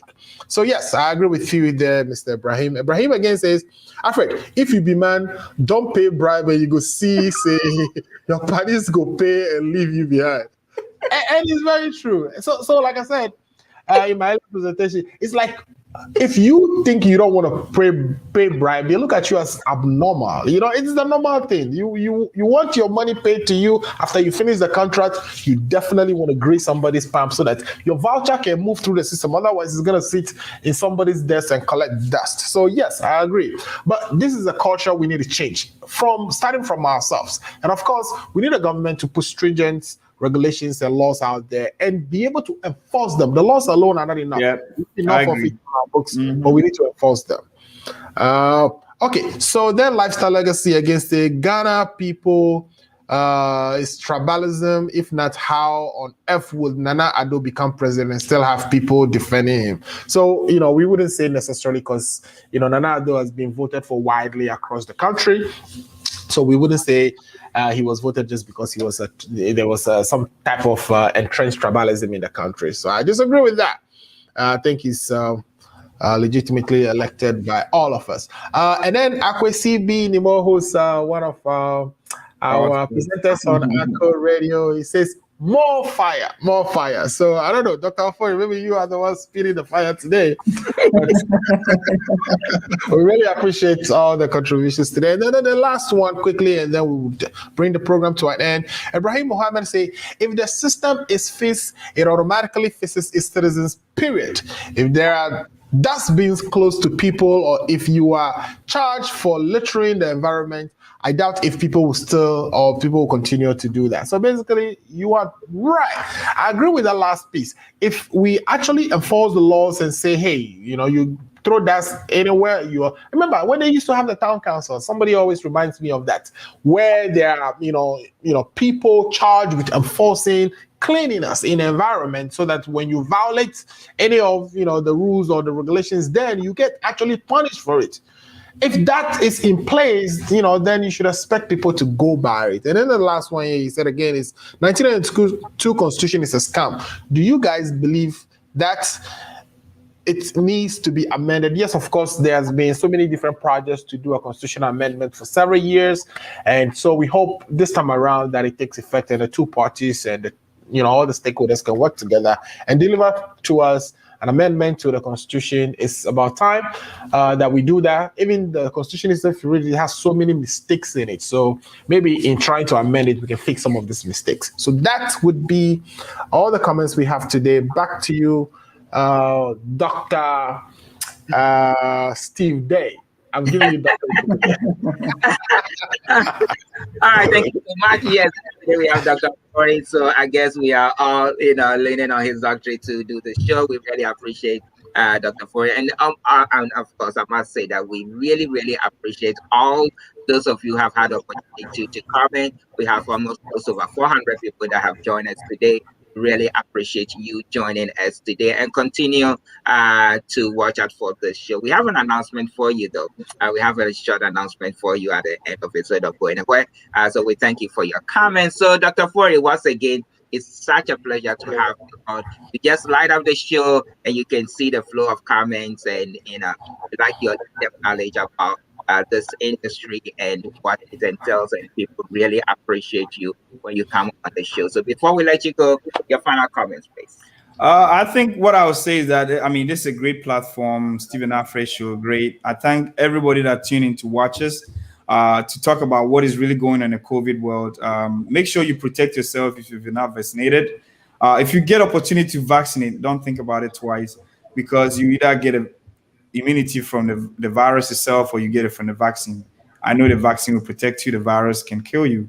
So I always say that make sure that you take advantage of it. If you come to Illinois, there's so many places, Walgreens, CVS, you can easily walk in there or book an appointment and get your vaccine. So it's here, let's get it and get back to summer and enjoy life. So thank you all for listening to me. Alfred, take it away, sir. All right. What I just heard Dr. Ofori said is a very powerful word. He says the vaccine will protect you. The virus will kill you. So again, we couldn't ask for a better boss to work with. Dr. Ofori is actually our boss. He's the director of Ofori Radio. So just imagine, working with this gentleman and learning all this good stuff from him. And we're always happy bringing him back here each time and all the education he provides to us. So Dr. Ofori, thank you so much for coming and blessing us and our viewers with all the good information. Really appreciate it. Steve, over to you. All right. Thank you so much. And as we indicated, unfortunately, this show is going to take a short break.